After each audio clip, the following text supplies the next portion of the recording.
श्री गुरु ग्रंथ साहिब जी की पावन ਅਤੇ पवित्र निगी गोद अंदर आओ सब तो पहला जितनियां भी संगतां हाज़री भर रही ने, जितनियां संगतां लाइव सरवण कर रही हो, आपो अपनी रचना नूं पवित्र करिए। धन गुरु गोबिंद सिंह महाराज जी की बख्शिश गुरफतेह की सांझ पाइए जी। वाहिगुरू जी का खालसा, वाहिगुरू जी की फतेह। सतगुरु गुरु ग्रंथ साहिब जी महाराज जी का कोटान कोट धन्नवाद है, जिस सतगुरु ने कृपा करके अपने चरणों के विच बैठ के अपने दर घर दियां वडियाइयां करन दा सुभागा समा बख्शिश कीता है। सो आओ आ जिहड़ी वीक लंघ के गई है, इस वीक दे अंदर धन गुरु नानक साहिब जी महाराज जी की तीसरी जोत धन धन गुरु अमरदास जी पातशाह महाराज जी का प्रकाश दिहाड़ा लंघ के गया। ਆਪਾਂ ਧੰਨ ਗੁਰੂ ਅਮਰਦਾਸ ਪਾਤਸ਼ਾਹ ਮਹਾਰਾਜ ਜੀ ਦੇ ਜੀਵਨ ਤੇ ਵੀ ਝਾਤ ਪਾਉਣੀ ਹੈ ਤੇ ਨਾਲ ਨਾਲ ਅੱਜ ਜੋ ਮਦਰ ਡੇ ਮਨਾਉਣਾ ਕੋਈ ਮਾੜੀ ਗੱਲ ਨਹੀਂ, ਮਨਾਓ, ਮੁਬਾਰਕਬਾਦ ਹੈ। ਪਰ ਆਪਾਂ ਇੱਕ ਦਿਨ ਮਦਰ ਡੇ ਨਹੀਂ ਮਨਾਉਣਾ, ਥੋੜੀ ਜਿਹੀ ਵਿਚਾਰ ਆਪਾਂ ਇਸ ਤੇ ਵੀ ਕਰਨੀ ਹੈ ਕਿ ਇਹ ਜੋ ਇਹ ਸਾਡੇ ਧਰਮ ਦਾ ਵੈਸੇ ਕੋਈ ਸਾਡੇ ਧਰਮ ਦਾ ਅਸੂਲ ਜਾਂ ਮਰਜ਼ਾਦਾ ਨਹੀਂ ਮਦਰ ਡੇ, ਜਿਨ੍ਹਾਂ ਦੇ ਧਰਮ ਦੀ ਮਰਜ਼ਾਦਾ ਮੁਬਾਰਕਬਾਦ ਹੈ। ਚਲੋ ਅਸੀਂ ਵੀ ਇਸ ਚੀਜ਼ ਨੂੰ ਮੰਨਦੇ ਹਾਂ ਕਿ ਚੰਗੀ ਗੱਲ ਹੈ ਮਾਂ-ਬਾਪ ਦਾ ਸਤਿਕਾਰ, ਪਰ ਕਈ ਵਾਰੀ ਐਸਾ ਹੁੰਦਾ ਹੈ ਕਿ ਸੰਸਾਰਕ ਤੌਰ ਤੇ ਅਸੀਂ ਦਿਖਾਵਾ ਕਰਦੇ ਹਾਂ ਮਾਂ-ਬਾਪ ਨਾਲ ਪਿਆਰ ਦਾ, ਪਰ ਅਸਲੀਅਤ ਤੌਰ ਤੇ ਮਾਂ-ਬਾਪ ਨਾਲ ਪਿਆਰ ਨਹੀਂ ਹੁੰਦਾ। ਥੋੜਾ ਜਿਹਾ ਆਪਾਂ ਇਸ ਚੀਜ਼ ਨੂੰ ਵੀ ਡੂੰਘਾਈ ਦੇ ਵਿੱਚ ਆਪਣੇ ਅੰਦਰ ਪੜਚੋਲ ਕਰਨੀ ਆ। ਇਹ ਨਾ ਹੋਵੇ ਅੱਜ ਫੇਸਬੁੱਕ ਦੇ ਉੱਤੇ ਮਾਂ ਤੇ ਬਾਪ ਦੀਆਂ ਫੋਟੋ ਨੇ ਤੇ ਜੇ ਮਾਂ-ਬਾਪ ਘਰ ਦੇ ਵਿੱਚ ਪਾਣੀ ਦਾ ਘੁੱਟ ਪੁੱਛਦੇ ਆ ਤੇ ਬਾਪੂ ਨੂੰ ਮਾਂ ਨੂੰ ਕਹਿੰਦੇ ਆ, ਇਹ ਬੋਲੀ ਜਾਂਦੇ ਆ, ਇਹ ਬੜਬੜ ਕਰੀ ਜਾਂਦੇ ਆ। ਐਸਾ ਨਹੀਂ ਹੋਣਾ ਚਾਹੀਦਾ। ਮਦਰ ਡੇ ਮਨਾਉਣਾ ਮਾੜੀ ਗੱਲ ਨਹੀਂ, ਫੋਟੋ ਲਾਉਣੀਆਂ ਮਾੜੀ ਗੱਲ ਨਹੀਂ, ਪਰ ਜੋ ਅਸੀਂ ਸਮਾਜ ਦੇ ਵਿੱਚ ਦਿਸਦੇ ਆ, ਕਿਉਂਕਿ ਵੈਸੇ ਵੀ ਗੁਰੂ ਸਾਹਿਬ ਜੀ ਨੇ ਤਾਂ ਸਿੱਖ ਨੂੰ ਜੀਵਨ ਹੀ ਇਹੋ ਜਿਹਾ ਦਿੱਤਾ ਹੈ ਹੀ ਖਾਲਸਾ ਉਹ ਹੈ ਜਿਹੜਾ ਜਿਹਦੇ ਵਿੱਚ ਜਿਹੜਾ ਨਖਾਲਸ ਹੈ, ਜਿਹੜਾ ਮੈਲ ਨਹੀਂ, ਜਿਹਦੇ ਵਿੱਚ ਜਿਹੜਾ ਨਿਰਵੈਰ ਹੈ। ਇਹ ਤੇ ਹੈ ਹੀ ਗੁਰੂ ਦੇ ਖਾਲਸੇ ਦਾ ਰੂਪ ਹੀ ਐਸਾ ਗੁਰੂ ਸਾਹਿਬ ਜੀ ਨੇ ਬਖਸ਼ਿਸ਼ ਕੀਤਾ ਸਾਨੂੰ ਕਿ ਉਸੇ ਖਾਲਸੇ ਨੂੰ ਮਹਾਰਾਜ ਨੇ ਆਪਣਾ ਰੂਪ ਕਿਹਾ ਨਾ, ਆਪਣਾ ਖਾਸ ਉਸੇ ਖਾਲਸੇ ਨੂੰ ਕਿਹਾ ਕਿ ਜਿਹੜਾ ਜੋ ਅੰਦਰੋਂ ਹੈ ਉਹ ਬਾਹਰੋਂ ਹੈ। ਤੇ ਇਹ ਤੁਸੀਂ ਆਮ ਤੌਰ ਤੇ ਦੁਨਿਆਵੀ ਤੌਰ ਤੇ ਵੀ ਵੇਖ ਲਓ, ਅਸੀਂ ਗੁਰੂ ਸਾਹਿਬ ਨੂੰ ਕਿਵੇਂ ਭਾਜਾਂਗੇ ਜੇ ਅਸੀਂ ਸਮਾਜ ਦੇ ਵਿੱਚ ਵੀ ਸਾਡਾ ਚਿਹਰਾ ਕੁਝ ਹੋਰ ਹੈ। ਅਸੀਂ ਕਿਸੇ ਨਾਲ ਵੀ ਵਰਤਦੇ ਹਾਂ, ਅਸੀਂ ਆਪਣੇ ਪਰਿਵਾਰ ਨਾਲ ਵਰਤਦੇ ਹਾਂ, ਰਿਸ਼ਤੇਦਾਰਾਂ ਨਾਲ ਵਰਤਦੇ ਹਾਂ, ਸਾਡਾ ਚਿਹਰਾ ਹੋਰ ਹੈ ਪਰ ਅੰਦਰੂਨੀ ਤੌਰ ਤੇ ਅਸੀਂ ਕੁਝ ਹੋਰ ਆ। ਤੇ ਮਾਫ ਕਰਨਾ, ਜਿਹੜਾ ਦਿਖਾਵਾ ਇਹ ਬਹੁਤੇ ਦਿਨਾਂ ਇਹ ਮਹਿਮਾਨ ਹੀ ਹੁੰਦਾ ਹੈ, ਇਹ ਬਹੁਤਾ ਸਮਾਂ ਨਹੀਂ ਚੱਲਦਾ।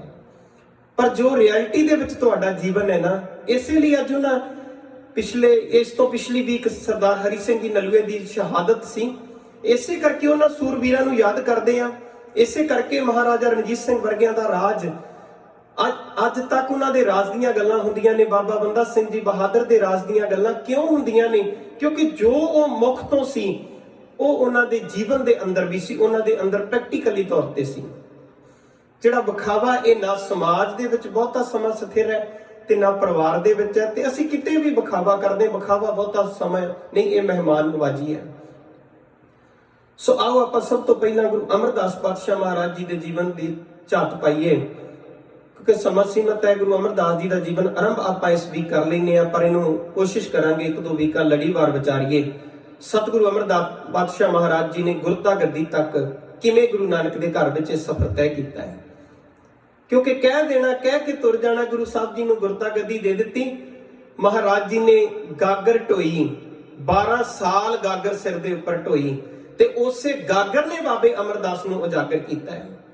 ਤੇ ਜਿਹੜੀ ਅਸੀਂ ਗੱਲ ਕਰਦੇ ਆ ਨਾ ਕਿ ਖੱਡੀ ਦੇ ਵਿੱਚ ਪੈਰ ਵੱਜਿਆ, ਗੁਰਮੁਖੋ ਇੱਕ ਕੌਤਕ ਸੀ ਗੁਰੂ ਦਾ, ਉਹ ਖੱਡੀ ਤੋਂ ਹੀ ਤਾਂ ਬਾਬੇ ਨਾਨਕ ਦੀ ਗੱਦੀ ਮਿਲੀ ਗੁਰੂ ਅਮਰਦਾਸ ਜੀ ਨੂੰ। ਉਸ ਖੱਡੀ ਤੋਂ ਹੀ ਤੇ ਬਾਬਾ ਅਮਰਦਾਸ ਗੁਰੂ ਅਮਰਦਾਸ ਬਣਦੇ ਨੇ। ਆਓ ਇਹ ਆਪਾਂ ਉਹਨਾਂ ਦਾ ਜਿਹੜਾ ਜੀਵਨ ਹੈ ਇੱਕ ਦੋ ਵੀਕਾਂ ਵਿਚਾਰਾਂਗੇ। ਆਓ ਅੱਜ ਉਹਨਾਂ ਦੀ ਪੰਛੀ ਝਾਤ ਆਰੰਭਤਾ ਤੋਂ ਸਤਿਗੁਰੂ ਅਮਰਦਾਸ ਪਾਤਸ਼ਾਹ ਮਹਾਰਾਜ ਜੀ ਦਾ ਜਿਹੜਾ ਅਵਤਾਰ ਹੈ ਉਹ ਅੰਮ੍ਰਿਤਸਰ ਜ਼ਿਲ੍ਹੇ ਦੇ ਵਿੱਚ ਪਿੰਡ ਪੈਂਦਾ ਬਾਸਰਕੇ। ਇੱਥੋਂ ਦੇ ਰਹਿਣ ਵਾਲੇ ਭਾਈ ਤੇਜਭਾਨ ਜੀ ਤੇ ਬੀਬੀ ਲੱਖੋ ਜੀ ਮਿਹਨਤ ਕਰਨ ਵਾਲਾ ਕਿਰਤੀ ਪਰਿਵਾਰ ਹੈ। ਇਹਨਾਂ ਦੇ ਘਰ ਵਿੱਚ ਬਾਬਾ ਅਮਰਦਾਸ ਜੀ ਦਾ ਅਵਤਾਰ 5 ਮਈ 1479 ਨੂੰ ਹੋਇਆ ਹੈ। ਗੁਰੂ ਨਾਨਕ ਪਾਤਸ਼ਾਹ ਮਹਾਰਾਜ ਜੀ ਦਾ ਜਿਹੜਾ ਅਵਤਾਰ ਹੈ ਉਹ 1469 ਦਾ ਹੈ ਤੇ ਗੁਰੂ ਅਮਰਦਾਸ ਪਾਤਸ਼ਾਹ ਮਹਾਰਾਜ ਜੀ ਦਾ ਜਿਹੜਾ ਅਵਤਾਰ ਹੈ ਇਹ 1479 ਦਾ ਹੈ। 10 ਸਾਲ ਉਮਰ ਦੇ ਵਿੱਚ ਗੁਰੂ ਨਾਨਕ ਪਾਤਸ਼ਾਹ ਮਹਾਰਾਜ ਜੀ ਨਾਲੋਂ ਗੁਰੂ ਅਮਰਦਾਸ ਜੀ ਛੋਟੇ ਸਨ। ਤੇ ਸਤਿਗੁਰੂ ਅਮਰਦਾਸ ਪਾਤਸ਼ਾਹ ਮਹਾਰਾਜ ਜੀ ਤੋਂ ਬਾਅਦ ਇਹਨਾਂ ਦੇ ਪਰਿਵਾਰ ਦੇ ਵਿੱਚ 3 ਹੋਰ ਭਰਾਵਾਂ ਦਾ ਜਨਮ ਹੁੰਦਾ ਹੈ। ਇਹਨਾਂ ਤੋਂ ਛੋਟੇ ਨੇ ਈਸ਼ਵਰਦਾਸ ਜੀ, ਉਹਨਾਂ ਤੋਂ ਛੋਟੇ ਨੇ ਖੇਮ ਰਾਏ ਜੀ, ਖੇਮ ਰਾਏ ਤੋਂ ਛੋਟੇ ਨੇ ਮਾਣਕ ਚੰਦ ਜੀ। ਤੇ ਜਿਹੜੇ ਈਸ਼ਵਰਦਾਸ ਜੀ ਨੇ ਉਹਨਾਂ ਦੇ ਸੁਪੁੱਤਰ ਹੋਏ ਨੇ ਜੀ ਭਾਈ ਗੁਰਦਾਸ ਜੀ, ਜਿਨ੍ਹਾਂ ਨੂੰ ਗੁਰੂ ਅਰਜਨ ਦੇਵ ਜੀ ਮਹਾਰਾਜ ਜੀ ਨੇ ਬਹੁਤ ਮਾਣ ਸਨਮਾਨ ਦਿੱਤਾ ਹੈ। ਗੁਰੂ ਗ੍ਰੰਥ ਸਾਹਿਬ ਜੀ ਮਹਾਰਾਜ ਜੀ ਦੀ ਬਾਣੀ ਦੀ ਉਹਨਾਂ ਦੀ ਰਚਨਾ ਨੂੰ ਕੁੰਜੀ ਕਿਹਾ ਹੈ। ਉਹ ਭਾਈ ਗੁਰਦਾਸ ਜੀ ਜਿਹੜੇ ਸਿੱਖ ਧਰਮ ਦੇ ਵੇਦ ਵਿਆਸ ਮੰਨੇ ਗਏ ਨੇ ਭਾਈ ਗੁਰਦਾਸ, ਉਹ ਭਾਈ ਗੁਰਦਾਸ ਜੀ ਵੀ ਗੁਰੂ ਅਮਰਦਾਸ ਪਾਤਸ਼ਾਹ ਮਹਾਰਾਜ ਜੀ ਦੇ ਪਰਿਵਾਰ ਵਿੱਚੋਂ ਨੇ। ਇਹਨਾਂ ਤੋਂ ਜਿਹੜੇ ਛੋਟੇ ਭਰਾ ਨੇ ਈਸ਼ਵਰਦਾਸ ਜੀ, ਉਹਨਾਂ ਦੇ ਸੁਪੁੱਤਰ ਨੇ ਭਾਈ ਗੁਰਦਾਸ ਜੀ। ਤੇ ਭਾਈ ਖੇਮ ਰਾਏ ਜੀ ਉਹਨਾਂ ਦਾ ਸੁਪੁੱਤਰ ਹੈ ਭਾਈ ਸਾਵਣ ਮੱਲ ਜੀ, ਜਿਨ੍ਹਾਂ ਨੂੰ ਲੱਕੜੀ ਲੈਣ ਵਾਸਤੇ ਭੇਜਿਆ ਸੀ ਨਾ, ਉਹਨਾਂ ਦੀ ਵੀ ਬੜੀ ਗੁਰੂ ਘਰ ਦੇ ਵਿੱਚ ਸੇਵਾ ਹੈ। ਤੇ ਸਾਰਿਆਂ ਤੋਂ ਛੋਟੇ ਨੇ ਮਾਣਕ ਚੰਦ ਜੀ। ਮਾਣਕ ਚੰਦ ਜੀ ਦਾ ਜਿਹੜਾ ਸੁਪੁੱਤਰ ਹੈ ਭਾਈ ਜੱਸੂ, ਉਹ ਗੁਰੂ ਅੰਗਦ ਦੇਵ ਪਾਤਸ਼ਾਹ ਮਹਾਰਾਜ ਜੀ ਦੀ ਸੁਪੁੱਤਰੀ ਬੀਬੀ ਅਮਰੋ ਜੀ ਦੇ ਨਾਲ ਵਿਆਹਿਆ ਹੋਇਆ ਸੀ। ਇਹ ਜਿਹੜਾ ਭਾਈ ਤੇਜਭਾਨ ਜੀ ਦਾ ਪਰਿਵਾਰ ਹੈ ਨਾ, ਇੱਥੋਂ ਇੱਕ ਗੱਲ ਕਲੀਅਰ ਹੁੰਦੀ ਹੈ ਕਿ ਜਿਸ ਘਰ ਦੇ ਨਾਲ ਗੁਰੂ ਨਾਨਕ ਦੇ ਘਰ ਨੇ ਗੁਰੂ ਅੰਗਦ ਦੇਵ ਜੀ ਨੇ ਧੀ ਦਾ ਰਿਸ਼ਤਾ ਕੀਤਾ ਹੋਏਗਾ, ਇੱਕ ਅੰਦਾਜ਼ਾ ਤੇ ਆਪਾਂ ਲਾ ਸਕਦੇ ਹਾਂ, ਜਿਹੜੇ ਘਰ 'ਚ ਗੁਰੂ ਅੰਗਦ ਦੇਵ ਜੀ ਮਹਾਰਾਜ ਜੀ ਦੀ ਸੁਪੁੱਤਰੀ ਵਿਆਹੀ ਹੋਏਗੀ, ਆਨੰਦ ਕਾਰਜ ਹੋਏ ਹੋਣਗੇ, ਉਹ ਘਰ ਕੋਈ ਆਮ ਤੇ ਨਹੀਂ ਹੋਏਗਾ। ਉਹ ਕੋਈ ਆਮ ਘਰ ਦੇ ਵਿੱਚ ਤਾਂ ਸਤਿਗੁਰੂ ਜੀ ਨੇ ਆਪਣੀ ਧੀ ਦਾ ਰਿਸ਼ਤਾ ਨਹੀਂ, ਇਹ ਕਿਰਤੀ ਪਰਿਵਾਰ ਸੀ, ਮਿਹਨਤ ਕਰਨ ਵਾਲਾ ਪਰਿਵਾਰ ਸੀ, ਰੱਬ ਨੂੰ ਮੰਨਣ ਵਾਲਾ ਪਰਿਵਾਰ ਸੀ। ਬਾਬਾ ਅਮਰਦਾਸ ਜੀ ਆਪਣੇ ਜੀਵਨ ਦਾ ਨਿਰਵਾਹ ਕਰਦਿਆਂ ਜੋ ਪਿਤਾ ਪੁਰਖੀ ਜ਼ਿੰਮੇਵਾਰੀਆਂ ਸਨ ਉਹਨਾਂ ਨੂੰ ਨਿਭਾਉਣਾ ਸ਼ੁਰੂ ਕੀਤਾ। ਪਰਿਵਾਰ ਦੇ ਵਿੱਚੋਂ ਇਹ ਵੱਡੇ ਸਨ। ਵਿਦਵਾਨਾਂ ਨੇ ਜ਼ਿਕਰ ਕੀਤਾ ਕਿ ਜਿਹੜੇ ਛੋਟੇ 3 ਭਰਾ ਨੇ ਉਹਨਾਂ ਦੇ ਜਿਹੜੇ ਵਿਆਹ ਪਹਿਲਾਂ ਹੋ ਚੁੱਕੇ ਨੇ, ਤੇ ਬਾਬਾ ਅਮਰਦਾਸ ਜੀ ਦਾ ਵਿਆਹ ਜਿਹੜਾ ਹੈ ਉਹ ਸਨਖੱਤਰੇ ਨਗਰ ਦੇ ਵਿੱਚ ਭਾਈ ਦੇਵੀ ਚੰਦ ਜੀ, ਉਹਨਾਂ ਦੀ ਸੁਪੁੱਤਰੀ ਹੈ ਬੀਬੀ ਮਨਸਾ ਦੇਵੀ ਜੀ, ਜਿਨ੍ਹਾਂ ਦੇ ਨਾਲ ਬਾਬਾ ਅਮਰਦਾਸ ਜੀ ਦਾ ਆਨੰਦ ਕਾਰਜ ਹੋਇਆ ਹੈ। ਤੇ ਬਾਬਾ ਅਮਰਦਾਸ ਜੀ ਦੇ ਘਰ ਦੇ ਵਿੱਚ 2 ਸੁਪੁੱਤਰ ਤੇ 2 ਸੁਪੁੱਤਰੀਆਂ ਨੇ ਜਨਮ ਲਿਆ ਹੈ। ਬਾਬਾ ਮੋਹਣ ਜੀ ਤੇ ਬਾਬਾ ਮੋਹਰੀ ਜੀ, ਬੀਬੀ ਦਾਨੀ ਜੀ ਤੇ ਬੀਬੀ ਭਾਨੀ ਜੀ। ਸਤਿਗੁਰੂ ਪਰਿਵਾਰ ਦੇ ਵਿੱਚ ਆਨੰਦ ਨਾਲ ਰਹਿ ਰਹੇ ਨੇ। ਪਿਤਾ ਦੀ ਮੌਤ ਤੋਂ ਬਾਅਦ ਘਰ ਦੀਆਂ ਜ਼ਿੰਮੇਵਾਰੀਆਂ ਜਿਹੜੀਆਂ ਨੇ ਆਮ ਤੌਰ ਤੇ ਆਪਾਂ ਜਾਣਦੇ ਹਾਂ ਵੱਡੇ ਸੁਪੁੱਤਰ ਤੇ ਪੈਂਦੀਆਂ ਨੇ। ਬਾਬਾ ਅਮਰਦਾਸ ਜੀ ਪਰਿਵਾਰ ਵਿੱਚੋਂ ਵੱਡੇ ਸਨ, ਜ਼ਿੰਮੇਵਾਰੀਆਂ ਨੂੰ ਨਿਭਾਉਣਾ ਸ਼ੁਰੂ ਕੀਤਾ ਹੈ। ਸਮਾਂ ਬੀਤਦਿਆਂ ਬਾਬਾ ਅਮਰਦਾਸ ਜੀ ਦੇ ਅੰਦਰ ਇੱਕ ਤੜਫ ਪੈਦਾ ਹੋਈ। ਉਹ ਤੜਫ ਕੀ ਸੀ ਕਿ ਅਮਰਦਾਸ ਤੇਰੀ ਉਮਰ ਇੰਨੀ ਹੋ ਗਈ ਹੈ, ਪਰ ਹਜੇ ਤੱਕ ਵੀ ਤੂੰ ਰੱਬ ਵਾਲੇ ਪਾਸੇ ਤੇ ਚੱਲਿਆ ਕੋਈ ਨਹੀਂ। ਕਿਰਤ ਕੋਈ ਮਾੜੀ ਨਹੀਂ, ਕਿਉਂਕਿ ਗੁਰੂ ਨਾਨਕ ਦੇ ਘਰ ਦੇ ਵਿੱਚ ਮੈਂ ਅੱਗੇ ਵੀ ਬੇਨਤੀ ਕਰਦਾ ਹੁੰਦਾ, ਕਿਰਤ ਤੇ ਪਹਿਲਾਂ ਹੈ, ਕਿਰਤ ਕਰੋ ਨਾਮ ਜਪੋ ਤੇ ਵੰਡ ਕੇ ਛਕੋ। ਕਹਿੰਦੇ ਕਿਰਤ ਤਾਂ ਕਰਦਾ ਹੈ, ਪਰ ਕਰਤੇ ਦੀ ਕੀਰਤੀ ਕਦੋਂ ਕਰੇਗਾ। ਤੇ ਉਸ ਵੇਲੇ ਗੰਗਾ ਦੇ ਇਸ਼ਨਾਨ ਵਾਸਤੇ ਲੋਕ ਜਾਂਦੇ ਹੁੰਦੇ ਸਨ, ਜੋ ਉਸ ਵੇਲੇ ਦੀ ਪੂਜਾ ਸੀ, ਜੋ ਉਸ ਵੇਲੇ ਦਾ ਧਰਮ ਸੀ। ਮੁਬਾਰਕਬਾਦ ਹੈ, ਸਾਨੂੰ ਕੋਈ ਮਤਲਬ ਨਹੀਂ ਉਹਦੇ ਉੱਤੇ ਟੀਕਾ ਟਿੱਪਣੀ ਕਰਨ ਦਾ। ਮੁਬਾਰਕਬਾਦ ਹੈ, ਹਰ ਧਰਮ ਦੀ ਆਪੋ ਆਪਣੀ ਮਰਜ਼ਾਦਾ ਹੈ। ਤੇ ਬਾਬਾ ਅਮਰਦਾਸ ਜੀ ਨੇ ਵੀ ਹਰਿਦੁਆਰ ਨੂੰ ਜਾਣਾ। ਹਰਿਦੁਆਰ ਇੱਕ ਵਾਰ ਜਾਣਾ ਔਖਾ ਸੀ ਉਹਨਾਂ ਸਮਿਆਂ ਦੇ ਵਿੱਚ। ਅੱਜ ਵੀ ਤੁਸੀਂ ਵੇਖੋ ਅੰਮ੍ਰਿਤਸਰ ਸਾਹਿਬ ਤੋਂ ਹਰਿਦੁਆਰ ਜਿਹੜਾ ਹੈ ਉਹ ਕਾਫੀ ਦੂਰੀ ਤੇ ਹੈ। ਤੇ ਅੱਜ ਤੇ ਜੇ ਆਪਾਂ ਜਾਣਾ ਹੋਵੇ ਤੇ ਆਪਣੇ ਕੋਲ ਸਾਧਨ ਬੜੇ ਨੇ, ਪਰ ਜੇ ਆਪਾਂ ਗੱਲ ਕਰੀਏ ਬਾਬਾ ਅਮਰਦਾਸ ਜੀ ਦੀ, ਉਸ ਵੇਲੇ ਤਾਂ ਸਾਧਨ ਹੈ ਹੀ ਕੋਈ ਨਹੀਂ ਸੀ, ਪੈਦਲ ਤੁਰ ਕੇ ਜਾਂਦੇ ਹੁੰਦੇ ਸਨ। ਤੇ ਬਾਬਾ ਅਮਰਦਾਸ ਜੀ ਦਾ ਜਦੋਂ ਕਿਤੇ ਜੀਵਨ ਪੜ੍ਹਦੇ ਆ ਨਾ, ਐਵੇਂ ਨਹੀਂ ਗੁਰੂ ਅਮਰਦਾਸ ਜੀ ਬਣੇ। ਉਹ ਤਕਰੀਬਨ ਆਪਣੀ ਜ਼ਿੰਦਗੀ ਦੇ ਅੰਦਰ ਕੁਝ ਵਿਦਵਾਨਾਂ ਨੇ 19 ਵਾਰ ਦਾ ਜ਼ਿਕਰ ਕੀਤਾ ਹੈ ਤੇ ਕੁਝ ਵਿਦਵਾਨਾਂ ਨੇ 21 ਵਾਰ ਦਾ ਜ਼ਿਕਰ ਵੀ ਕੀਤਾ ਹੈ ਕਿ 21 ਵਾਰ ਬਾਬਾ ਅਮਰਦਾਸ ਜੀ ਹਰਿਦੁਆਰ ਨੂੰ ਜਾਂਦੇ ਰਹੇ ਨੇ। 21 ਸਾਲ ਲਗਾਤਾਰ ਹਰ ਸਾਲ ਜਾਣਾ। ਤੇ ਕੁਝ ਵਿਦਵਾਨਾਂ ਨੇ ਤਾਂ ਇਹ ਵੀ ਜ਼ਿਕਰ ਕੀਤਾ ਕਿ 6 ਮਹੀਨੇ ਦਾ ਸਮਾਂ ਲੱਗ ਜਾਂਦਾ ਸੀ ਆਉਣ ਜਾਣ ਵਾਸਤੇ, ਕਿਉਂਕਿ ਨਜ਼ਦੀਕ ਨਹੀਂ ਸੀ। ਰਸਤੇ 'ਚ ਰੁਕਣਾ, ਰੁਕ ਕੇ ਫਿਰ ਤੁਰ ਪੈਣਾ। ਆ ਤੁਸੀਂ ਵੇਖੋ ਜਿਹੜੇ ਪ੍ਰਵਾਸੀ ਮਜ਼ਦੂਰ ਨੇ, ਅੱਜ ਕਈ ਦਿੱਲੀ ਤੋਂ ਜਾ ਰਹੇ ਨੇ, ਕਈ ਰਸਤੇ ਦੇ ਵਿੱਚ ਦਮ ਤੋੜ ਗਿਆ, ਕਿਹੋ ਜਿਹੀਆਂ ਘਟਨਾਵਾਂ ਸਾਹਮਣੇ ਆਉਂਦੀਆਂ ਨੇ। ਉਹਨਾਂ ਸਮਿਆਂ ਦੇ ਵਿੱਚ ਜਿਹੜੀ ਯਾਤਰਾ ਸੀ ਇਸੇ ਤਰੀਕੇ ਨਾਲ ਪੈਦਲ ਹੁੰਦੀ ਸੀ। ਤੇ ਜਦੋਂ ਪੈਦਲ ਜਾਂਦੇ ਸੀ ਨਾ, ਤੇ ਉਹਨਾਂ ਸਮਿਆਂ ਦੇ ਵਿੱਚ ਇਹ ਜਿਹੜੀ ਯਾਤਰਾ, ਇਹਨਾਂ ਵਾਸਤੇ ਰੁਕਣ ਲਈ ਧਰਮਸ਼ਾਲਾ ਬਣੀਆਂ ਹੁੰਦੀਆਂ ਸਨ, ਜਿੱਥੇ ਕੁਝ ਸਮਾਂ ਯਾਤਰੂ ਆਰਾਮ ਕਰਦੇ ਸਨ।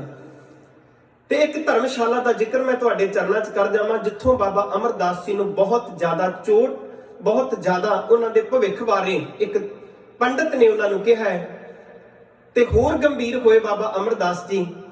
ਉਸ ਪਿੰਡ ਦਾ ਨਾਮ ਮੇਬੜੇ ਆਇਆ ਇਤਿਹਾਸ ਦੇ ਵਿੱਚ। ਇੱਥੋਂ ਦਾ ਰਹਿਣ ਵਾਲਾ ਇੱਕ ਦੁਰਗਾ ਦਾਸ ਜੀ ਨੇ ਧਰਮਸ਼ਾਲਾ ਬਣਾਈ ਸੀ, ਤੇ ਉਹ ਧਰਮਸ਼ਾਲਾ ਦੇ ਵਿੱਚ ਉਹਦਾ ਕਾਰਜ ਕੀ ਸੀ? ਉਹ ਕਰਦਾ ਸੀ ਨਿਸ਼ਕਾਮ ਸੇਵਾ। ਸੇਵਾ ਵੀ ਦੋ ਤਰ੍ਹਾਂ ਦੀ ਹੈ। ਇੱਕ ਸੇਵਾ ਉਹ ਹੁੰਦੀ ਹੈ ਕਿ ਜਿਹੜੀ ਸੇਵਾ ਕਰਕੇ ਅਸੀਂ ਸੇਵਾ ਕਰਦੇ ਹਾਂ ਤੇ ਅਸੀਂ ਸੇਵਾ ਕਰਾਉਣੇ ਵੀ ਹਾਂ, ਪਰ ਇੱਕ ਸੇਵਾ ਉਹ ਹੁੰਦੀ ਹੈ ਜਿਹੜੀ ਅਸੀਂ ਸੇਵਾ ਕਰਦੇ ਹਾਂ ਪਰ ਅਸੀਂ ਕਰਾਉਂਦੇ ਨਹੀਂ। ਇੱਕ ਨਿਸ਼ਕਾਮ ਸੇਵਾ ਨੂੰ ਕਹਿੰਦੇ ਨੇ। ਤੇ ਇਹ ਕਰਦਾ ਸੀ ਨਿਸ਼ਕਾਮ ਸੇਵਾ ਮਨੁੱਖਤਾ ਦੀ, ਕਿਉਂਕਿ ਹਰ ਧਰਮ ਦੇ ਵਿੱਚ ਇਹ ਨਹੀਂ ਆਪਾਂ ਕਹਿ ਸਕਦੇ ਕਿ ਕਮਾਈਆਂ ਵਾਲੇ ਕਿਸੇ ਧਰਮ ਦੇ ਵਿੱਚ ਵੀ ਨਹੀਂ, ਹਰ ਧਰਮ ਦੇ ਵਿੱਚ ਕਮਾਈਆਂ ਵਾਲੇ ਪੈਦਾ ਹੋਏ ਨੇ, ਹਰ ਧਰਮ ਦੇ ਵਿੱਚ ਬੰਦਗੀ ਵਾਲੇ ਪੈਦਾ ਹੋਏ ਨੇ। ਚਾਹੇ ਹਿੰਦੂ ਧਰਮ ਹੈ, ਚਾਹੇ ਮੁਸਲਮਾਨ ਧਰਮ ਹੈ, ਚਾਹੇ ਉਹ ਸਿੱਖ ਧਰਮ, ਕਿਸੇ ਧਰਮ ਦੀ ਗੱਲ ਕਰੀਏ, ਹਰ ਧਰਮ 'ਚ ਅੱਜ ਵੀ ਬੰਦਗੀ ਵਾਲੇ ਹੈਗੇ ਨੇ। ਤੇ ਇਸ ਦੁਰਗਾ ਦਾਸ ਨੇ ਇੰਨਾ ਕੁ ਪਿਆਰ ਬਾਬੇ ਅਮਰਦਾਸ ਨਾਲ ਬਣਿਆ, ਕਹਿੰਦੇ 21 ਰਾਤਾਂ ਬਾਬਾ ਅਮਰਦਾਸ ਜੀ ਇਸ ਪੰਡਤ ਦੁਰਗਾ ਦਾਸ ਦੇ ਕੋਲ ਰਹੇ ਨੇ। ਆਉਂਦੇ ਜਾਂਦੇ ਇਹਦੇ ਕੋਲ ਰੁਕਦੇ ਹੁੰਦੇ ਸਨ। ਤੇ ਇਹਦੇ ਨਾਲ ਹੁਣ ਜਿੱਥੇ ਆਪਾਂ ਇੱਕ ਦੋ ਵਾਰੀ ਕਿਤੇ ਗੁਰੂ ਘਰ ਦੇ ਵਿੱਚ ਅਨੰਦਪੁਰ ਸਾਹਿਬ ਨੂੰ ਜਾਂਦੇ ਆ, ਕਿਤੇ ਵੀ ਜਾਂਦੇ ਆਪਾਂ, ਰਸਤੇ 'ਚ ਲੰਗਰ ਲੱਗੇ ਹੁੰਦੇ ਆ, ਤੇ ਆਪਾਂ ਨੂੰ ਉੱਥੇ ਹਰ ਸਾਲ ਜਾਂਦੇ ਆ ਤੇ ਪ੍ਰਬੰਧਕਾਂ ਦੇ ਨਾਲ, ਸੰਗਤਾਂ ਦੇ ਨਾਲ ਮੁਲਾਕਾਤ, ਪਿਆਰ ਹੋ ਜਾਂਦਾ ਹੈ। ਬਾਬਾ ਅਮਰਦਾਸ ਜੀ ਦਾ ਵੀ ਇਸ ਦੁਰਗਾ ਦਾਸ ਜੀ ਨਾਲ ਬੜਾ ਪਿਆਰ ਬਣ ਗਿਆ। ਤੇ ਦੁਰਗਾ ਦਾਸ ਜੀ ਜਦੋਂ 21ਵੇਂ ਸਾਲ ਦਾ ਜ਼ਿਕਰ ਹੈ, ਕਹਿੰਦੇ ਜਦੋਂ ਬਾਬਾ ਅਮਰਦਾਸ ਜੀ ਜਾਣ ਲੱਗੇ ਤੇ ਇੱਥੇ ਰੁਕੇ, ਤੇ ਬਾਬਾ ਅਮਰਦਾਸ ਜੀ ਨਾਲ ਜਲ ਪਾਣੀ ਛਕ ਕੇ ਤੇ ਦਰਖਤ ਦੇ ਥੱਲੇ ਲੰਮੇ ਪੈ ਗਏ, ਆਰਾਮ ਕਰਨ ਲੱਗ ਪਏ। ਤੇ ਪੰਡਤ ਦੁਰਗਾ ਦਾਸ ਜੀ ਜਦੋਂ ਆਏ ਨਾ, ਉਹਨਾਂ ਨੇ ਕੀ ਵੇਖਿਆ ਕਿ ਬਾਬਾ ਅਮਰਦਾਸ ਜੀ ਦੇ ਪੈਰ ਦੇ ਵਿੱਚ ਪਦਮ ਹੈ। ਇਹ ਜਿਹੜਾ ਪਦਮ ਹੈ ਨਾ, ਇਹ ਵਿਦਵਾਨਾਂ ਨੇ ਜ਼ਿਕਰ ਕੀਤਾ ਕਿ ਦੋ ਅਵਤਾਰਾਂ ਦੇ ਹੋਇਆ, ਇੱਕ ਸ਼੍ਰੀ ਕ੍ਰਿਸ਼ਨ ਜੀ ਦੇ ਹੋਇਆ ਤੇ ਇੱਕ ਗੁਰੂ ਅਮਰਦਾਸ ਜੀ ਦੇ ਹੋਇਆ। ਤੇ ਉਸ ਪੰਡਤ ਦੁਰਗਾ ਦਾਸ ਜੀ ਨੇ ਜਦੋਂ ਪਦਮ ਵੇਖਿਆ ਨਾ, ਉਹਨੇ ਨਮਸਕਾਰ ਕੀਤੀ, ਕਿਉਂਕਿ ਇਹ ਜੋਤਸ਼ੀ ਵੀ ਸੀ, ਜੋਤਿਸ਼ ਵਿਦਿਆ ਕਮਾਈ ਸੀ ਨਾਲ। ਅੱਜ ਵੀ ਜੋਤਸ਼ੀ ਤਾਂ ਬੜੇ ਨੇ ਭਵਿੱਖ ਦੱਸਣ ਵਾਲੇ, ਪਰ ਗੱਲ ਹੈ ਕਮਾਈ ਦੀ। ਉਹਨਾਂ ਦੇ ਕੋਲ ਉਸ ਵੇਲੇ ਕਮਾਈ ਵੀ ਹੁੰਦੀ ਸੀ। ਤੇ ਬਾਬਾ ਅਮਰਦਾਸ ਜੀ ਨੂੰ ਉਹਨਾਂ ਨੇ ਨਮਸਕਾਰ ਕੀਤੀ ਦੁਰਗਾ ਦਾਸ ਜੀ ਨੇ। ਤੇ ਜਦੋਂ ਉਠਾ ਲਿਆ ਤੇ ਨਹੀਂ, ਪਰ ਜਦੋਂ ਉੱਠ ਕੇ ਆਏ ਨਾ ਬਾਬਾ ਅਮਰਦਾਸ ਜੀ ਭੇਟਾ ਦੇਣ ਲੱਗੇ, ਕਿਉਂਕਿ ਜਿਹੜੇ ਯਾਤਰੂ ਆਉਂਦੇ ਜਾਂਦੇ ਸੀ ਨਾ, ਜਿਹੜਾ ਲੰਗਰ ਪਾਣੀ ਦਾ ਜਿਹੜਾ ਸੇਵਾ ਦਾ ਪ੍ਰਬੰਧ ਸੀ, ਉਹ ਸਾਰਾ ਜਿਹੜੇ ਯਾਤਰੂ ਆਉਂਦੇ ਜਾਂਦੇ ਸੀ ਕੁਝ ਨਾ ਕੁਝ ਮਾਇਆ ਪਾ ਜਾਂਦੇ ਸਨ। ਅੱਜ ਵੀ ਆਪਾਂ ਕਿਸੇ ਗੁਰੂ ਘਰ 'ਚ ਕੁਝ ਛਕਦੇ ਹਾਂ ਤੇ ਸਾਡਾ ਫਰਜ਼ ਵੀ ਬਣਦਾ ਹੈ ਕਿ ਗੁਰੂ ਘਰ ਦੇ ਵਿੱਚ ਅਸੀਂ ਕੁਝ ਖਾਧਾ ਹੈ, ਅਸੀਂ ਕੁਝ ਛਕਿਆ ਹੈ ਨਾ, ਤੇ ਸਾਡਾ ਫਰਜ਼ ਬਣਦਾ, ਇਹ ਸੰਗਤ ਦਾ ਕਾਰਜ ਨੇ, ਅਸੀਂ ਉੱਥੇ ਕੁਝ ਨਾ ਕੁਝ ਸੇਵਾ ਕਰੀਏ, ਚਾਹੇ ਤਨ ਨਾਲ ਕਰੀਏ, ਚਾਹੇ ਧਨ ਨਾਲ ਕਰੀਏ, ਕਿਸੇ ਤਰੀਕੇ ਨਾਲ ਕੋਈ ਨਾ ਕੋਈ ਸੇਵਾ ਨਿਭਾਈਏ ਜਿੱਥੇ ਅਸੀਂ ਗੁਰੂ ਘਰ 'ਚ ਰਹਿੰਦੇ ਹਾਂ ਤੇ ਜਿੱਥੇ ਗੁਰੂ ਘਰ ਦਾ ਖਾਂਦੇ ਹਾਂ। ਤੇ ਦੁਰਗਾ ਦਾਸ ਜੀ ਨੂੰ ਜਦੋਂ ਬਾਬਾ ਅਮਰਦਾਸ ਜੀ ਕੁਝ ਮਾਇਆ ਦੇਣ ਲੱਗੇ, ਤੇ ਦੁਰਗਾ ਦਾਸ ਕਹਿਣ ਲੱਗਾ, ਕਹਿੰਦਾ ਮੈਂ ਤਾਂ ਜਿਹੜੀ ਪਹਿਲੀ ਮਾਇਆ ਤੁਹਾਡੇ ਕੋਲੋਂ ਲੈਂਦਾ ਰਿਹਾ ਹੈ ਨਾ, ਮੈਂ ਤਾਂ ਉਹਦੇ ਉੱਤੇ ਪਛਤਾਤਾਪ ਕਰ ਰਿਹਾ। ਕਹਿਣ ਲੱਗੇ ਅਮਰਦਾਸ ਜੀ, ਇਹ ਜਿਹੜੀ ਮਾਇਆ ਹੈ ਨਾ, ਮੈਂ ਜੋ ਤੁਹਾਡੇ ਪੈਰ ਵਿੱਚ ਪਦਮ ਵੇਖਿਆ, ਮੇਰੀ ਵਿਦਿਆ ਇਹ ਗੱਲ ਦੱਸਦੀ ਹੈ ਕਿ ਜਾਂ ਤਾਂ ਆਉਣ ਵਾਲੇ ਸਮੇਂ 'ਚ ਤੁਸੀਂ ਹੋਵੋਗੇ ਰਾਜੇ ਮਹਾਰਾਜੇ, ਤੇ ਜਾਂ ਤੁਸੀਂ ਹੋਵੋਗੇ ਕੋਈ ਅਧਿਆਤਮਕਵਾਦੀ ਮਹਾਂਪੁਰਖ। ਇਹ ਮੇਰੀ ਵਿਦਿਆ ਦੱਸਦੀ ਹੈ। ਬਾਬਾ ਅਮਰਦਾਸ ਕਹਿਣ ਲੱਗੇ, ਪੁਰਖਾ, ਕਹਿੰਦੇ ਹੁਣ ਤਾਂ 60 ਸਾਲਾਂ ਦੀ ਉਮਰ ਹੋ ਗਈ, ਅੱਧੀ ਲੰਘ ਚੁੱਕੀ ਹੈ, ਅੱਧਿਓਂ ਜ਼ਿਆਦਾ, ਵਡੇਪਾ ਨੇੜੇ ਆ ਗਿਆ, ਹੁਣ ਕੀ ਬਣਨਾ ਹੈ ਰਾਜੇ ਮਹਾਰਾਜੇ। ਕਹਿਣ ਲੱਗੇ ਨਹੀਂ, ਮੇਰੀ ਵਿਦਿਆ ਦੱਸਦੀ। ਤੇ ਕਹਿੰਦੇ ਇਹ ਜਿਹੜੀ ਭੇਟਾ ਹੈ ਨਾ, ਜਿੱਦਣ ਤੁਸੀਂ ਇਸ ਪਦਵੀ ਤੇ ਪਹੁੰਚੋਗੇ ਉਸ ਦਿਨ ਮੈਂ ਤੁਹਾਡੇ ਕੋਲ ਮੰਗਣ ਵਾਸਤੇ ਆਵਾਂਗਾ। ਦੁਰਗਾ ਦਾਸ ਨੇ ਇਹ ਗੱਲ ਆਖੀ, ਕਹਿਣ ਲੱਗਾ ਮੈਂ ਉਸ ਦਿਨ ਮੰਗਣ ਵਾਸਤੇ ਆਵਾਂਗਾ ਤੁਹਾਡੇ ਕੋਲ। ਬਾਬਾ ਅਮਰਦਾਸ ਜੀ ਇੱਥੋਂ ਚੱਲ ਪਏ। ਬਾਬਾ ਅਮਰਦਾਸ ਜੀ ਨੇ ਹਰਿਦੁਆਰ ਦਰਸ਼ਨ ਕੀਤੇ, ਤੇ ਜਦੋਂ ਵਾਪਸ ਪਰਤਣ ਲੱਗੇ, ਇੱਕ ਘਟਨਾ ਤੇ ਇਹ, ਤੇ ਦੂਜੀ ਘਟਨਾ ਇੱਕ ਰਸਤੇ 'ਚ ਜਦੋਂ ਵਾਪਸ ਆਉਣ ਲੱਗੇ ਨਾ, ਇੱਕ ਬ੍ਰਹਮਚਾਰੀ ਦੇ ਨਾਲ ਸੰਗ ਹੋਇਆ ਬਾਬਾ ਅਮਰਦਾਸ ਜੀ ਦਾ। ਤੇ ਉਸ ਬ੍ਰਹਮਚਾਰੀ ਦੇ ਨਾਲ ਸਾਂਝ ਬਣ ਗਈ। ਅਸਲ ਦੇ ਵਿੱਚ ਜਿਹੜਾ ਰਿਸ਼ਤਾ ਹੈ ਨਾ, ਕੋਈ ਵੀ ਦੁਨੀਆ 'ਚ ਰਿਸ਼ਤਾ ਹੈ, ਇਹ ਅਸਲ ਦੇ ਵਿੱਚ ਰਿਸ਼ਤਾ ਹੈ ਵਿਚਾਰਾਂ ਦਾ। ਅਸੀਂ ਖੂਨ ਦਾ ਰਿਸ਼ਤਾ ਮੰਨਦੇ ਹਾਂ ਨਾ, ਪਰ ਗੁਰਬਾਣੀ ਖੂਨ ਦਾ ਰਿਸ਼ਤਾ ਨਹੀਂ ਮੰਨਦੀ। ਅਸੀਂ ਇਹ ਨਹੀਂ ਕਹਿੰਦੇ ਵੀ ਖੂਨ ਦਾ ਰਿਸ਼ਤਾ ਨਹੀਂ ਹੈ, ਖੂਨ ਦਾ ਰਿਸ਼ਤਾ ਮੁਬਾਰਕਬਾਦ ਹੈ। ਪਰ ਤੁਸੀਂ ਵੇਖੋ, ਜੇ ਪ੍ਰਹਿਲਾਦ ਦਾ ਤੇ ਹਰਨਾਕਸ਼ ਦੇ ਰਿਸ਼ਤੇ ਦੀ ਗੱਲ ਕਰੀਏ, ਰਿਸ਼ਤਾ ਤੇ ਖੂਨ ਦਾ ਹੀ ਸੀ ਨਾ। ਅਸਲ ਦੇ ਵਿੱਚ ਗੁਰੂ ਸਾਹਿਬ ਜੀ ਰਿਸ਼ਤਾ ਮੰਨਦੇ ਨੇ ਵਿਚਾਰਾਂ ਦਾ। ਤੇ ਜਿੱਥੇ ਵਿਚਾਰ ਮਿਲ ਜਾਣ ਨਾ, ਉਹ ਕਈ ਵਾਰੀ ਜ਼ਰੂਰੀ ਨਹੀਂ ਹੁੰਦਾ ਕਿ ਖੂਨ ਦਾ ਰਿਸ਼ਤਾ ਹੋਵੇ ਜਾਂ ਨਾ ਹੋਵੇ। ਬੜੇ ਬਜ਼ੁਰਗਾਂ ਦੇ ਪੁਰਾਤਨ ਸਮੇਂ ਤੋਂ ਐਸੇ ਰਿਸ਼ਤੇ ਉਹਨਾਂ ਨੇ ਗਾਂ ਦੀ ਗਾਂ ਆਪਣੇ ਧੀਆਂ ਪੁੱਤਰਾਂ ਦੇ ਇੱਕ ਦੂਜੇ ਨਾਲ ਰਿਸ਼ਤੇ ਕਰ ਲਏ। ਉਹਨਾਂ ਨੇ ਇੱਕ ਕਹਿੰਦੇ ਹੁੰਦੇ ਸੀ ਨਾ ਗੱਲ, ਕਿ ਪੱਗ ਵਟਾ ਲੈਂਦੇ ਸੀ ਬਜ਼ੁਰਗ। ਕੀ ਸੀ ਉਹਨਾਂ ਦੀ ਸਾਂਝ, ਉਹਨਾਂ ਦੀ ਵਿਚਾਰ ਮਿਲ ਜਾਂਦੇ ਸਨ। ਤੇ ਜਿੱਥੇ ਵਿਚਾਰ ਨਹੀਂ ਮਿਲਦੇ, ਉੱਥੇ ਟਕਰਾਅ ਹੋ ਜਾਂਦਾ ਹੈ। ਉਹ ਰਿਸ਼ਤਾ ਚਾਹੇ ਪਤੀ ਪਤਨੀ ਦਾ ਹੋਵੇ, ਉਹ ਚਾਹੇ ਦੋ ਭਰਾਵਾਂ ਦਾ ਹੋਵੇ, ਇਕੱਠੇ ਨਹੀਂ ਰਹਿ ਸਕਦੇ। ਉਹ ਪਤੀ ਪਤਨੀ ਵੀ ਇਕੱਠੇ ਨਹੀਂ ਰਹਿ ਸਕਦੇ, ਉਹ ਭੈਣ ਭਰਾ ਵੀ ਇਕੱਠੇ ਨਹੀਂ ਰਹਿ ਸਕਦੇ ਜਿੱਥੇ ਵਿਚਾਰ ਨਾ ਮਿਲਣ। ਹੁਣ ਬਾਬਾ ਅਮਰਦਾਸ ਜੀ ਦੇ ਉਸ ਬ੍ਰਹਮਚਾਰੀ ਦੇ ਵਿਚਾਰ ਮਿਲ ਗਏ, ਵਿਚਾਰ ਮਿਲ ਗਿਆ। ਉਹ ਵੀ ਰੱਬ ਨੂੰ ਮੰਨਣ ਵਾਲਾ ਸੀ। ਬਾਬਾ ਅਮਰਦਾਸ ਜੀ ਵੀ ਰੱਬ ਦੇ ਭੈ ਵਿੱਚ ਰਹਿਣ ਵਾਲੇ ਸਨ। ਰੱਬ ਦੀਆਂ ਗੱਲਾਂ ਕਰਦੇ ਆਏ ਤੇ ਰਸਤੇ 'ਚ ਸਮਾਂ ਹੀ ਪਤਾ ਹੀ ਨਹੀਂ ਲੱਗਿਆ ਕਿ ਯਾਤਰਾ ਕਿਵੇਂ ਲੰਘ ਗਈ, ਕਿੰਨੇ ਸਮੇਂ ਦੇ ਵਿੱਚ ਲੰਘ ਗਈ। ਤੇ ਜਦੋਂ ਨੇੜੇ ਆਏ ਨਾ ਪਿੰਡ ਦੇ, ਬਾਬਾ ਅਮਰਦਾਸ ਕਹਿਣ ਲੱਗੇ, ਪੁਰਖਾ ਹੁਣ ਕਹਿੰਦੇ ਅੱਜ ਦੀ ਰਾਤ ਤੁਸੀਂ ਮੇਰੇ ਘਰ ਰਹੋ, ਮੈਂ ਤੁਹਾਡੀ ਸੇਵਾ ਕਰਨੀ ਚਾਹੁੰਦਾ। ਤੇ ਬਾਬਾ ਅਮਰਦਾਸ ਜੀ ਉਹਨੂੰ ਆਪਣੇ ਘਰ ਲੈ ਗਏ। ਰਾਤ ਬਾਬਾ ਅਮਰਦਾਸ ਜੀ ਦੇ ਘਰ ਰਹੇ, ਜਲ ਪਾਣੀ ਛਕਾਇਆ, ਉਹਨਾਂ ਦੀ ਸੇਵਾ ਕਰਦੇ ਨੇ। ਤੇ ਜਲ ਪਾਣੀ ਛਕਦਿਆਂ ਨਾ ਬਾਬਾ ਅਮਰਦਾਸ ਜੀ ਨਾਲੇ ਰੱਬ ਦੀਆਂ ਗੱਲਾਂ ਕਰਦੇ ਨੇ। ਤੇ ਉਸ ਬ੍ਰਹਮਚਾਰੀ ਨੇ ਇੱਕ ਸਵਾਲ ਕਰ ਦਿੱਤਾ ਬਾਬਾ ਅਮਰਦਾਸ ਜੀ ਨੂੰ। ਕਹਿਣ ਲੱਗੇ, ਪੁਰਖਾ ਤੂੰ ਗੱਲਾਂ ਵੀ ਬੜੀਆਂ ਰੱਬ ਦੀਆਂ ਕਰਦਾ ਹੈ, ਤੂੰ ਹੈ ਵੀ ਬੜਾ ਰੱਬ ਨੂੰ ਮੰਨਣ ਵਾਲਾ, ਮੈਨੂੰ ਤੇਰੀ ਸੋਚ ਵੀ ਬੜੀ ਚੰਗੀ ਲੱਗੀ, ਤੇਰੇ ਵਿਚਾਰ ਵੀ ਚੰਗੇ ਲੱਗੇ, ਤਾਂ ਹੀ ਤੇ ਆਪਾਂ ਇਕੱਠੇ ਹੋਏ ਆ। ਪਰ ਕਹਿਣ ਲੱਗਾ, ਤੂੰ ਮੈਨੂੰ ਇੱਕ ਗੱਲ ਦੱਸ ਸਕਦਾ ਹੈ ਕਿ ਤੈਨੂੰ ਇਹ ਜਿਹੜੀ ਦਾਤ ਹੈ, ਤੇਰੇ ਅੰਦਰ ਇਹ ਜਿਹੜੀ ਭਾਵਨਾ ਹੈ, ਇਹ ਕਿੱਥੋਂ ਜਾਗੀ ਹੈ? ਮੈਨੂੰ ਇਹ ਦੱਸ, ਤੇਰਾ ਗੁਰੂ ਕੌਣ ਹੈ? ਕਿਉਂਕਿ ਅਸਲ ਦੇ ਵਿੱਚ ਮੈਂ ਇੱਕ ਬੇਨਤੀ ਕਰਾਂਗਾ, ਅੱਜ ਖਾਲਸਾ ਏਡ ਵਾਲੇ ਜਾਂ ਜਿਹੜੀਆਂ ਵੀ ਸੰਸਥਾਵਾਂ, ਅੱਜ ਵੇਖੋ ਦੁਨੀਆ ਦੇ ਦਰਵਾਜ਼ੇ ਬੰਦ ਨੇ, ਪਰ ਗੁਰੂ ਨਾਨਕ ਦੇ ਘਰ ਦੇ ਦਰਵਾਜ਼ੇ ਖੁੱਲੇ ਨੇ। ਅੱਜ ਲੰਗਰ ਗੁਰੂ ਨਾਨਕ ਪਾਤਸ਼ਾਹ ਮਹਾਰਾਜ ਜੀ ਨੇ ਜਿਹੜਾ 20 ਰੁਪਈਆਂ ਦਾ ਚਲਾਇਆ ਸੀ ਨਾ, ਅੱਜ ਉਹ ਲੰਗਰ ਅੱਜ ਵੀ ਲੋੜਵੰਦਾਂ ਵਾਸਤੇ, ਲੋੜਵੰਦਾਂ ਦੀ ਪੂਰਤੀ ਕਰ ਰਹੇ ਨੇ। ਕਹਿਣ ਤੋਂ ਭਾਵ ਕਾਰੂ ਦੇ ਖਜ਼ਾਨੇ ਖਤਮ ਹੋ ਗਏ, ਪਰ ਇਹ ਗੁਰੂ ਨਾਨਕ ਪਾਤਸ਼ਾਹ ਮਹਾਰਾਜ ਜੀ ਦੇ ਲੰਗਰ ਕਦੀ ਨਹੀਂ ਮੁੱਕਣੇ, ਕਦੀ ਨਹੀਂ ਖਤਮ ਹੋਣੇ, ਕਿਉਂਕਿ ਇਹ ਗੁਰੂ ਨਾਨਕ ਸਾਹਿਬ ਜੀ ਦੀ ਬਖਸ਼ਿਸ਼ ਹੈ। ਤੇ ਜਦੋਂ ਕੋਈ ਸੇਵਾ ਕਰਦਾ ਹੈ ਨਾ, ਮੈਂ ਬੇਨਤੀ ਜਿਹੜੀ ਕਰਨ ਲੱਗਾ, ਜਦੋਂ ਕੋਈ ਲੰਗਰ ਛਕਾਉਂਦਾ ਕਿਸੇ ਲੋੜਵੰਦ ਨੂੰ, ਤੇ ਉਹ ਮਨ ਦੇ ਵਿੱਚ ਸੋਚਦਾ ਹੈ ਨਾ ਵੀ ਇਹ ਆਪ ਇੰਨੀ ਕੌਮ ਮਹਾਨ ਹੈ, ਜਿਹੜੀਆਂ ਦੂਸਰੀ ਕਮਿਊਨਿਟੀ ਵਾਲੇ ਲੋਕ ਨੇ ਉਹ ਸੋਚਦੇ ਤੇ ਹੋਣਗੇ ਕਿ ਇਹ ਜਿਹੜੇ ਆਪ ਇੰਨੀ ਸੇਵਾ ਕਰਦੇ, ਇੰਨੇ ਮਹਾਨ ਨੇ, ਇਹਨਾਂ ਦੇ ਗੁਰੂ ਸਾਹਿਬ ਕਿੰਨੇ ਕੁ ਮਹਾਨ ਹੋਣਗੇ, ਕਿੱਡੀ ਵਡਿਆਈ ਗੁਰੂ ਸਾਹਿਬ ਜੀ ਦੀ ਵੱਧਦੀ ਹੈ। ਤੇ ਮਨ 'ਚ ਹੁੰਦੀ ਹੈ ਨਾ ਇੱਛਾ ਵੀ ਆਪਾਂ, ਕਈ ਵਾਰੀ ਉਹ ਲੋਕ ਸਵਾਲ ਕਰਦੇ ਨੇ ਕਿ ਜੀ ਤੁਸੀਂ ਆ ਲੰਗਰ ਛਕਾਉਂਦੇ ਹੋ, ਤੁਸੀਂ ਕੌਣ ਹੋ? ਕਹਿੰਦੇ ਜੀ ਅਸੀਂ ਸਿੱਖ ਹਾਂ। ਅੱਛਾ, ਤੁਹਾਡਾ ਗੁਰੂ ਕੌਣ ਹੈ? ਸਾਡਾ ਗੁਰੂ ਹੈ ਜੀ ਧੰਨ ਗੁਰੂ ਨਾਨਕ ਸਾਹਿਬ। ਵਡਿਆਈ ਕਿਹਦੀ ਹੋਈ? ਗੁਰੂ ਨਾਨਕ ਸਾਹਿਬ ਜੀ ਦੀ। ਤੇ ਹੁਣ ਇਹ ਦਾਤ ਸਾਨੂੰ ਗੁਰੂ ਕੋਲੋਂ ਮਿਲਦੀ ਹੈ ਨਾ, ਗੁਰੂ ਕੋਲੋਂ ਮਿਲੀ ਹੈ। ਤੇ ਹੁਣ ਬਾਬਾ ਅਮਰਦਾਸ ਜੀ ਨੂੰ ਕਹਿਣ ਲੱਗੇ ਵੀ ਤੁਹਾਡੇ ਕੋਲ ਬੜੀ ਗੁਰੂ ਦੀ ਕਿਰਪਾ ਹੈ, ਬੜੀ ਰੱਬ ਦੀ ਕਿਰਪਾ ਹੈ, ਪਰ ਇਹ ਦੱਸੋ ਤੁਹਾਡਾ ਗੁਰੂ ਕੌਣ ਹੈ? ਤੇ ਬਾਬਾ ਅਮਰਦਾਸ ਜੀ ਚੁੱਪ ਹੋ ਗਏ। ਇਸ ਗੱਲ ਦਾ ਜਵਾਬ ਨਹੀਂ ਸੀ ਬਾਬੇ ਅਮਰਦਾਸ ਜੀ ਦੇ ਕੋਲ। ਉਮਰ 60 ਸਾਲ ਦੀ ਹੋ ਚੁੱਕੀ ਹੈ। ਬਾਬਾ ਅਮਰਦਾਸ ਜੀ ਕਹਿਣ ਲੱਗੇ, ਪੁਰਖਾ ਮੇਰਾ ਅਜੇ ਤੱਕ ਗੁਰੂ ਕੋਈ ਨਹੀਂ। ਇਸ ਤੋਂ ਅਗਲੀ ਵਿਚਾਰ ਆਪਾਂ ਅੱਗੇ ਕਰਾਂਗੇ। ਅਗਲੀ ਵੀਕ ਦੇ ਵਿੱਚ ਦੋ ਵੀਕਾਂ ਲੱਗਣਗੀਆਂ ਇਸ ਇਤਿਹਾਸ ਨੂੰ ਗੁਰਤਾ ਗੱਦੀ ਤੱਕ, ਗੁਰੂ ਅਮਰਦਾਸ ਜੀ ਦੇ ਗੁਰਤਾ ਗੱਦੀ ਤੱਕ ਕਿਵੇਂ ਗੁਰੂ ਅਮਰਦਾਸ ਜੀ ਨੇ ਸੇਵਾ ਕਰਕੇ ਗੁਰੂ ਨਾਨਕ ਦੇ ਘਰ ਵਿੱਚੋਂ ਬਖਸ਼ਿਸ਼ਾਂ ਲਈਆਂ ਨੇ। ਤੇ ਸਤਿਗੁਰੂ ਨੇ ਜਦੋਂ ਸਵਾਲ ਕੀਤਾ ਗੁਰੂ ਕੌਣ ਹੈ, ਤੇ ਗੁਰੂ ਅਮਰਦਾਸ ਜੀ ਕਹਿੰਦੇ ਗੁਰੂ ਤਾਂ ਹਜੇ ਤੱਕ ਮੇਰਾ ਹੈ ਹੀ ਕੋਈ ਨਹੀਂ।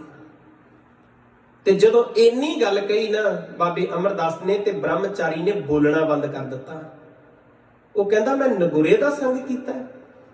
ਅੱਜ ਸਤਿਗੁਰੂ ਦੇ ਆਪਾਂ ਚਰਨਾਂ 'ਚ ਬੈਠੇ ਆ ਨਾ, ਜਿਸ ਗੁਰੂ ਗ੍ਰੰਥ ਸਾਹਿਬ ਜੀ ਮਹਾਰਾਜ ਜੀ ਦੇ, ਸਾਨੂੰ ਸਤਿਗੁਰੂ ਵੀ ਕਹਿੰਦੇ ਨੇ ਕਿ ਜਿਹੜਾ ਗੁਰੂ ਤੋਂ ਗੁਰੂ ਵਾਲਾ ਨਹੀਂ ਨਾ, ਜਿਹਦਾ ਗੁਰੂ ਕੋਈ ਨਹੀਂ, ਮਾਰੇ ਕਹਿੰਦੇ ਉਹਦੇ ਤਾਂ ਨੇੜੇ ਬੈਠਣਾ ਵੀ ਮਾੜਾ ਹੈ। ਜਿਹੜਾ ਗੁਰੂ ਵਾਲਾ ਨਹੀਂ, ਸਤਿਗੁਰੂ ਬਾਝੋਂ ਗੁਰ ਨਹੀਂ ਕੋਈ, ਨਗੁਰੇ ਕਾ ਹੈ ਨਾਉ ਬੁਰਾ। ਮਾਰੇ ਕਹਿੰਦੇ ਨਗੁਰੇ ਬੰਦੇ ਦਾ ਤਾਂ ਨਾਂ ਲੈਣਾ ਵੀ ਮਾੜਾ ਹੈ। ਇਹ ਆਪਾਂ ਵਿਚਾਰ ਅਗਲੀ ਵੀਕ ਕਰਾਂਗੇ। ਆਓ ਅੱਜ ਥੋੜੀ ਜਿਹੀ ਵਿਚਾਰ ਹੁਣ ਨਾਲ ਵੇਖੋ। ਬਾਬਾ ਅਮਰਦਾਸ ਜੀ ਗੁਰੂ ਨਾਨਕ ਸਾਹਿਬ ਜੀ ਮਹਾਰਾਜ ਸੰਸਾਰ ਦੇ ਵਿੱਚ ਆਏ ਜਨਮ ਤੇ ਮਾਂ ਦੀ ਕੁੱਖ ਤੋਂ ਹੀ ਲਿਆ ਨਾ। ਅੱਜ ਉਹ ਮਾਂ ਵੀ ਧੰਨ ਤਾਂ ਜੋਗ ਹੈ, ਮਾਤਾ ਲਖੋ ਜੀ। ਉਹ ਮਾਂ ਵੀ ਬੜਭਾਗੀ ਹੈ ਜਿਹੜੀ ਮਾਂ ਨੇ ਧੰਨ ਗੁਰੂ ਅਮਰਦਾਸ ਜੀ ਨੂੰ ਜਨਮ ਦਿੱਤਾ ਹੈ। ਉਹ ਮਾਂ ਵੀ ਭਾਗਾਂ ਵਾਲੀ ਹੈ, ਮਾਤਾ ਤ੍ਰਿਪਤਾ ਜੀ, ਜਿਸ ਮਾਂ ਨੇ ਧੰਨ ਗੁਰੂ ਨਾਨਕ ਸਾਹਿਬ ਜੀ ਨੂੰ ਜਨਮ ਦਿੱਤਾ ਹੈ। ਤੇ ਸਾਡੀ ਖਾਲਸੇ ਦੀ ਮਾਂ ਮਾਤਾ ਸਾਹਿਬ ਕੌਰ ਜੀ, ਵੇਖੋ ਦੋ ਮਾਵਾਂ ਨੇ ਸਾਡੀਆਂ। ਤੁਸੀਂ ਕਹੋਗੇ ਦੋ ਮਾਵਾਂ, ਇੱਕ ਹੈ ਸਾਡੀ ਜਨਮ ਦੀ ਮਾਂ, ਜਿਹਨੇ ਮਾਂ ਨੇ ਸਾਨੂੰ ਜਨਮ ਦਿੱਤਾ ਹੈ। ਮੈਨੂੰ ਯਾਦ ਆ ਗਿਆ ਕਿਸੇ ਸਮੇਂ ਆਉਣ ਵਾਲੇ ਜੂਨ ਦੇ ਮਹੀਨੇ 'ਚ ਭਾਈ ਤਾਰੂ ਸਿੰਘ ਦੀ ਸ਼ਹੀਦੀ ਆਉਣੀ, ਆਪਾਂ ਵਿਚਾਰ ਕਰਾਂਗੇ ਭਾਈ ਸਾਹਿਬ ਜੀ ਦੀ ਸ਼ਹਾਦਤ ਤੇ ਵੀ। ਭਾਈ ਤਾਰੂ ਸਿੰਘ ਜੀ ਦੀ ਮੈਨੂੰ ਮਾਂ ਦੇ ਬੋਲ ਨਹੀਂ ਕਦੀ ਭੁੱਲਦੇ। ਜਦੋਂ ਤੁਰਨ ਲੱਗੇ ਸੀ ਨਾ, ਭਾਈ ਤਾਰੂ ਸਿੰਘ ਨੂੰ ਫੜ ਕੇ ਲਿਜਾਣ ਲੱਗੇ ਤੇ ਭਾਈ ਤਾਰੂ ਸਿੰਘ ਨੇ ਮਾਂ ਨੇ ਇੱਕ ਗੱਲ ਆਖੀ ਸੀ, ਪੁੱਤਰਾ ਮੈਂ ਤੇਰੀ ਜਨਮ ਦੀ ਮਾਂ ਹਾਂ, ਮੈਂ ਤੇਰੀ ਜਨਮ ਦੀ ਮਾਂ ਹਾਂ, ਇੱਕ ਤੇਰੀ ਧਰਮ ਦੀ ਮਾਂ ਵੀ ਹੈ। ਤੇ ਸਵਾਲ ਕੀਤਾ ਧਰਮ ਦੀ ਮਾਂ? ਕਹਿੰਦੀ ਧਰਮ ਦੀ ਮਾਂ ਏ ਮਾਤਾ ਸਾਹਿਬ ਕੌਰ। ਤਾਰੂ ਸਿੰਘਾ ਦੇਖੀ ਕਿਤੇ ਜਨਮ ਦੀ ਮਾਂ ਦੀ ਮਮਤਾ ਵਿੱਚ ਆ ਫਸ ਕੇ ਨਾ ਕਿਤੇ ਧਰਮ ਦੀ ਮਾਂ ਨੂੰ ਨਾ ਭੁੱਲ ਜਾਈਂ। ਜਨਮ ਦੀ ਮਾਂ ਨੇ ਫਰਜ਼ ਨਿਭਾ ਦਿੱਤੇ, ਹੁਣ ਧਰਮ ਦੀ ਮਾਂ ਦਾ ਫਰਜ਼ ਨਿਭਾ ਕੇ ਧਰਮ ਦੀ ਮਾਂ ਦੀ ਗੋਦ ਦੇ ਵਿੱਚੋਂ ਅਸੀਸਾਂ ਲੈਣ ਦਾ ਯਤਨ ਕਰੀ। ਤੇ ਭਾਈ ਤਾਰੂ ਸਿੰਘ ਨੇ ਖੋਪਰੀ ਲੁਹਾ ਲਈ ਸੀ ਪਰ ਆਪਣਾ ਧਰਮ ਨਹੀਂ ਸੀ ਹਾਰਿਆ। ਤੇ ਆਓ ਮੈਂ ਬੇਨਤੀ ਕਰਾਂ, ਸਾਡੀ ਧਰਮ ਦੀ ਮਾਤਾ ਹੈ ਮਾਤਾ ਸਾਹਿਬ ਕੌਰ, ਤੇ ਅੱਜ ਦੇ ਦਿਨ ਉਹ ਮਾਂ ਕਦੀ ਨਾ ਭੁੱਲਿਆ ਕਰੋ। ਧੰਨ ਧੰਨ ਮਾਤਾ ਗੁਜਰ ਕੌਰ ਜੀ, ਜਿਹੜੀ ਮਾਂ ਨੇ ਆਪਣੇ ਪਰਿਵਾਰ ਦੇ ਇੱਕ ਹਫ਼ਤੇ ਦੇ ਵਿੱਚ ਗੁਰਮਖੋ ਆਪਣੇ ਪਰਿਵਾਰ ਦੇ 4 ਪੋਤਰੇ ਦੇਸ਼ ਧਰਮ ਤੇ ਕੌਮ ਦੇ ਲੇਖੇ ਲਾ ਦਿੱਤੇ। ਉਸ ਮਾਂ ਨੂੰ ਵੀ ਕਦੀ ਨਾ ਭੁੱਲਣਾ। ਉਹ ਮਾਂ ਸਾਡੇ ਵਾਸਤੇ ਇੱਕ ਪ੍ਰੇਰਨਾ ਸਰੋਤ ਹੈ।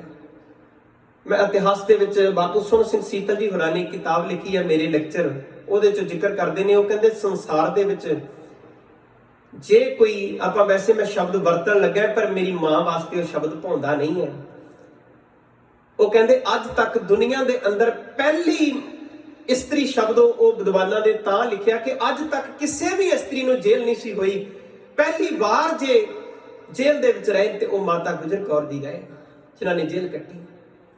ਉਸ ਸਮੇਂ ਤੱਕ, ਅੱਜ ਤਾਂ ਬਹੁਤ ਨੇ ਪਰ ਉਸ ਸਮੇਂ ਤੱਕ। ਤੇ ਗੁਰਮੁਖੋ ਉਹ ਮੇਰੀ ਮਾਂ, ਜਿਹੜੀ ਮਾਂ ਨੇ ਇਸ ਸਮਾਜ ਦੇ ਉੱਤੇ ਏਡਾ ਵੱਡੇ ਪਰਉਪਕਾਰ ਉਹਨਾਂ ਦੇ ਪੁੱਤਰ ਨੇ ਕੀਤੇ। ਤੇ ਆਓ ਥੋੜਾ ਜਿਹਾ ਹੁਣ ਆਪਾਂ ਮਦਰ ਡੇ ਤੇ ਵੀ ਵਿਚਾਰ ਕਰਕੇ ਤੇ ਉਸ ਤੋਂ ਬਾਅਦ ਫਤਿਹ ਬੁਲਾਈਏ। ਅੱਜ ਸਾਡੇ ਸਮਾਜ ਦੀ ਇੱਕ ਸੱਚਾਈ ਹੈ, ਕਿਉਂਕਿ ਵੈਸੇ ਤਾਂ ਮੈਂ ਜੇ ਮਿੱਠੀਆਂ ਮਿੱਠੀਆਂ ਗੱਲਾਂ ਕਰਾਂ ਤੇ ਚੰਗੀਆਂ ਜ਼ਿਆਦਾ ਲੱਗਣਗੀਆਂ, ਪਰ ਜੇ ਕੁਝ ਕੌੜਾ ਬੋਲ ਗਿਆ ਤੇ ਹੋ ਸਕਦਾ ਕਿਸੇ ਨੂੰ ਠੇਸ ਪਹੁੰਚੇ। ਪਰ ਹੋ ਸਕਦਾ ਮੇਰੇ ਮਨ ਨੂੰ ਵੀ, ਜੇ ਮੈਂ ਕੁਝ ਅਸਲੀਅਤ ਸੁਣ ਲਵਾਂ ਆਪਣੀ ਜ਼ੁਬਾਨ ਤੋਂ ਕਹਿ ਦੇਵਾਂ, ਤੇ ਮੇਰੇ ਜੀਵਨ 'ਚ ਵੀ ਉਹ ਪ੍ਰੈਕਟੀਕਲ ਹੋ ਜਾਵੇ। ਭਾਈ ਪਿੰਦਰਪਾਲ ਸਿੰਘ ਜੀ ਇੱਕ ਗੱਲ ਮੈਨੂੰ ਉਹਨਾਂ ਦੀ ਬੜੀ ਪਿਆਰੀ ਲੱਗਦੀ ਹੈ। ਉਹ ਕਹਿੰਦੇ ਕਦੀ ਇਹ ਨਾ ਕਹੋ ਕਿ ਹੋ ਸਕਦਾ ਕਈ ਵਾਰੀ ਕੋਈ ਗੁਰਬਾਣੀ ਦੇ ਬਚਨ ਦੇ ਅਸੀਂ ਅਰਥ ਕਰ ਰਹੇ ਹਾਂ, ਹੋ ਸਕਦਾ ਸਾਡਾ ਜੀਵਨ ਉਦਾਂ ਦਾ ਨਹੀਂ। ਤੇ ਕਹਿੰਦੇ ਉਸ ਬਾਣੀ ਦੇ ਸ਼ਬਦ ਨੂੰ ਲੁਕੋਵੋ ਨਾ, ਇਤਿਹਾਸ ਦਾ ਕੋਈ ਪੱਖ ਹੈ ਉਹਨੂੰ ਲੁਕੋਵੋ ਨਾ। ਕਹਿੰਦੇ ਉਹਨੂੰ ਯਾਦ ਕਰੋ, ਉਹਨੂੰ ਵਿਚਾਰੋ। ਹੋ ਸਕਦਾ ਵਿਚਾਰ ਕਰਦਿਆਂ ਕਰਦਿਆਂ ਜੀਵਨ ਦੇ ਵਿੱਚ ਅਮਲ ਆ ਜਾਵੇ। ਇਹ ਪਤਾ ਕਰੋ ਗੁਰੂ ਨੇ ਕਦੋਂ ਤਰਸ ਕਰ ਦੇਣਾ, ਕਦੋਂ ਗੁਰੂ ਦੀ ਕਿਰਪਾ ਵਾਪਰ ਜਾਣੀ ਹੈ। ਇਸ ਕਰਕੇ ਅੱਜ ਇੱਕ ਸੱਚਾਈ ਹੈ ਕਿ 3-4 ਬੱਚੇ ਮਾਮਾ ਨੇ ਭਾਂਡੇ ਮਾਂਜ ਕੇ ਦਿਹਾੜੀਆਂ ਕਰ ਕਰਕੇ ਪਾਲ ਲਏ, ਪਰ ਅੱਜ ਦੁਨੀਆ ਦੇ ਲੋਕੋ ਅਸਲੀਅਤ ਹੈ ਅੱਜ 3-4 ਧੀਆਂ ਪੁੱਤਰਾਂ ਦੇ ਕੋਲੋਂ ਮਾਂ ਤੇ ਪਿਓ ਪਾਲਣੇ ਔਖੇ ਹੋ ਗਏ ਨੇ। ਇੱਕ ਕਿਤਾਬ ਦੇ ਵਿੱਚ ਮੈਨੂੰ ਕੱਲ ਇੱਕ ਕੁਝ ਪੜ੍ਹਨ ਨੂੰ ਮਿਲਿਆ। ਹਰ ਮਾਂ ਪਿਓ ਦਾ ਸੁਪਨਾ ਹੁੰਦਾ ਹੈ ਸਾਡਾ ਬੱਚਾ ਤਰੱਕੀ ਕਰੇ, ਪਰ ਜੇ ਮਾਂ ਪਿਓ ਦਾ ਸੁਪਨਾ ਹੈ ਤੇ ਮਾਂ ਪਿਓ ਦੇ ਸੁਪਨਿਆਂ ਨੂੰ ਕਿਹਨੇ ਪੂਰਾ ਕਰਨਾ ਹੈ? ਉਹ ਵੀ ਤੇ ਸਾਡਾ ਫਰਜ਼ ਹੈ ਨਾ। ਗੁਰੂ ਗ੍ਰੰਥ ਸਾਹਿਬ ਜੀ ਮਹਾਰਾਜ ਜੀ ਦੇ ਅੰਦਰ ਵੀ ਮਾਂ ਸ਼ਬਦ ਆਇਆ ਹੈ। ਆਨੰਦ ਸਾਹਿਬ ਜੀ ਦੀ ਬਾਣੀ ਪੜ੍ਹਦੇ ਆ ਨਾ, ਆਨੰਦ ਭਇਆ ਮੇਰੀ ਮਾਏ ਸਤਿਗੁਰੂ ਮੈਂ ਪਾਇਆ, ਪੂਤਾ ਮਾਤਾ ਕੀ ਅਸੀਸ, ਨਿਮਖ ਨਾ ਵਿਸਰੋ ਤੁਮ ਕੋ ਹਰ ਹਰ ਸਦਾ ਭਜੋ ਜਗਦੀਸ਼।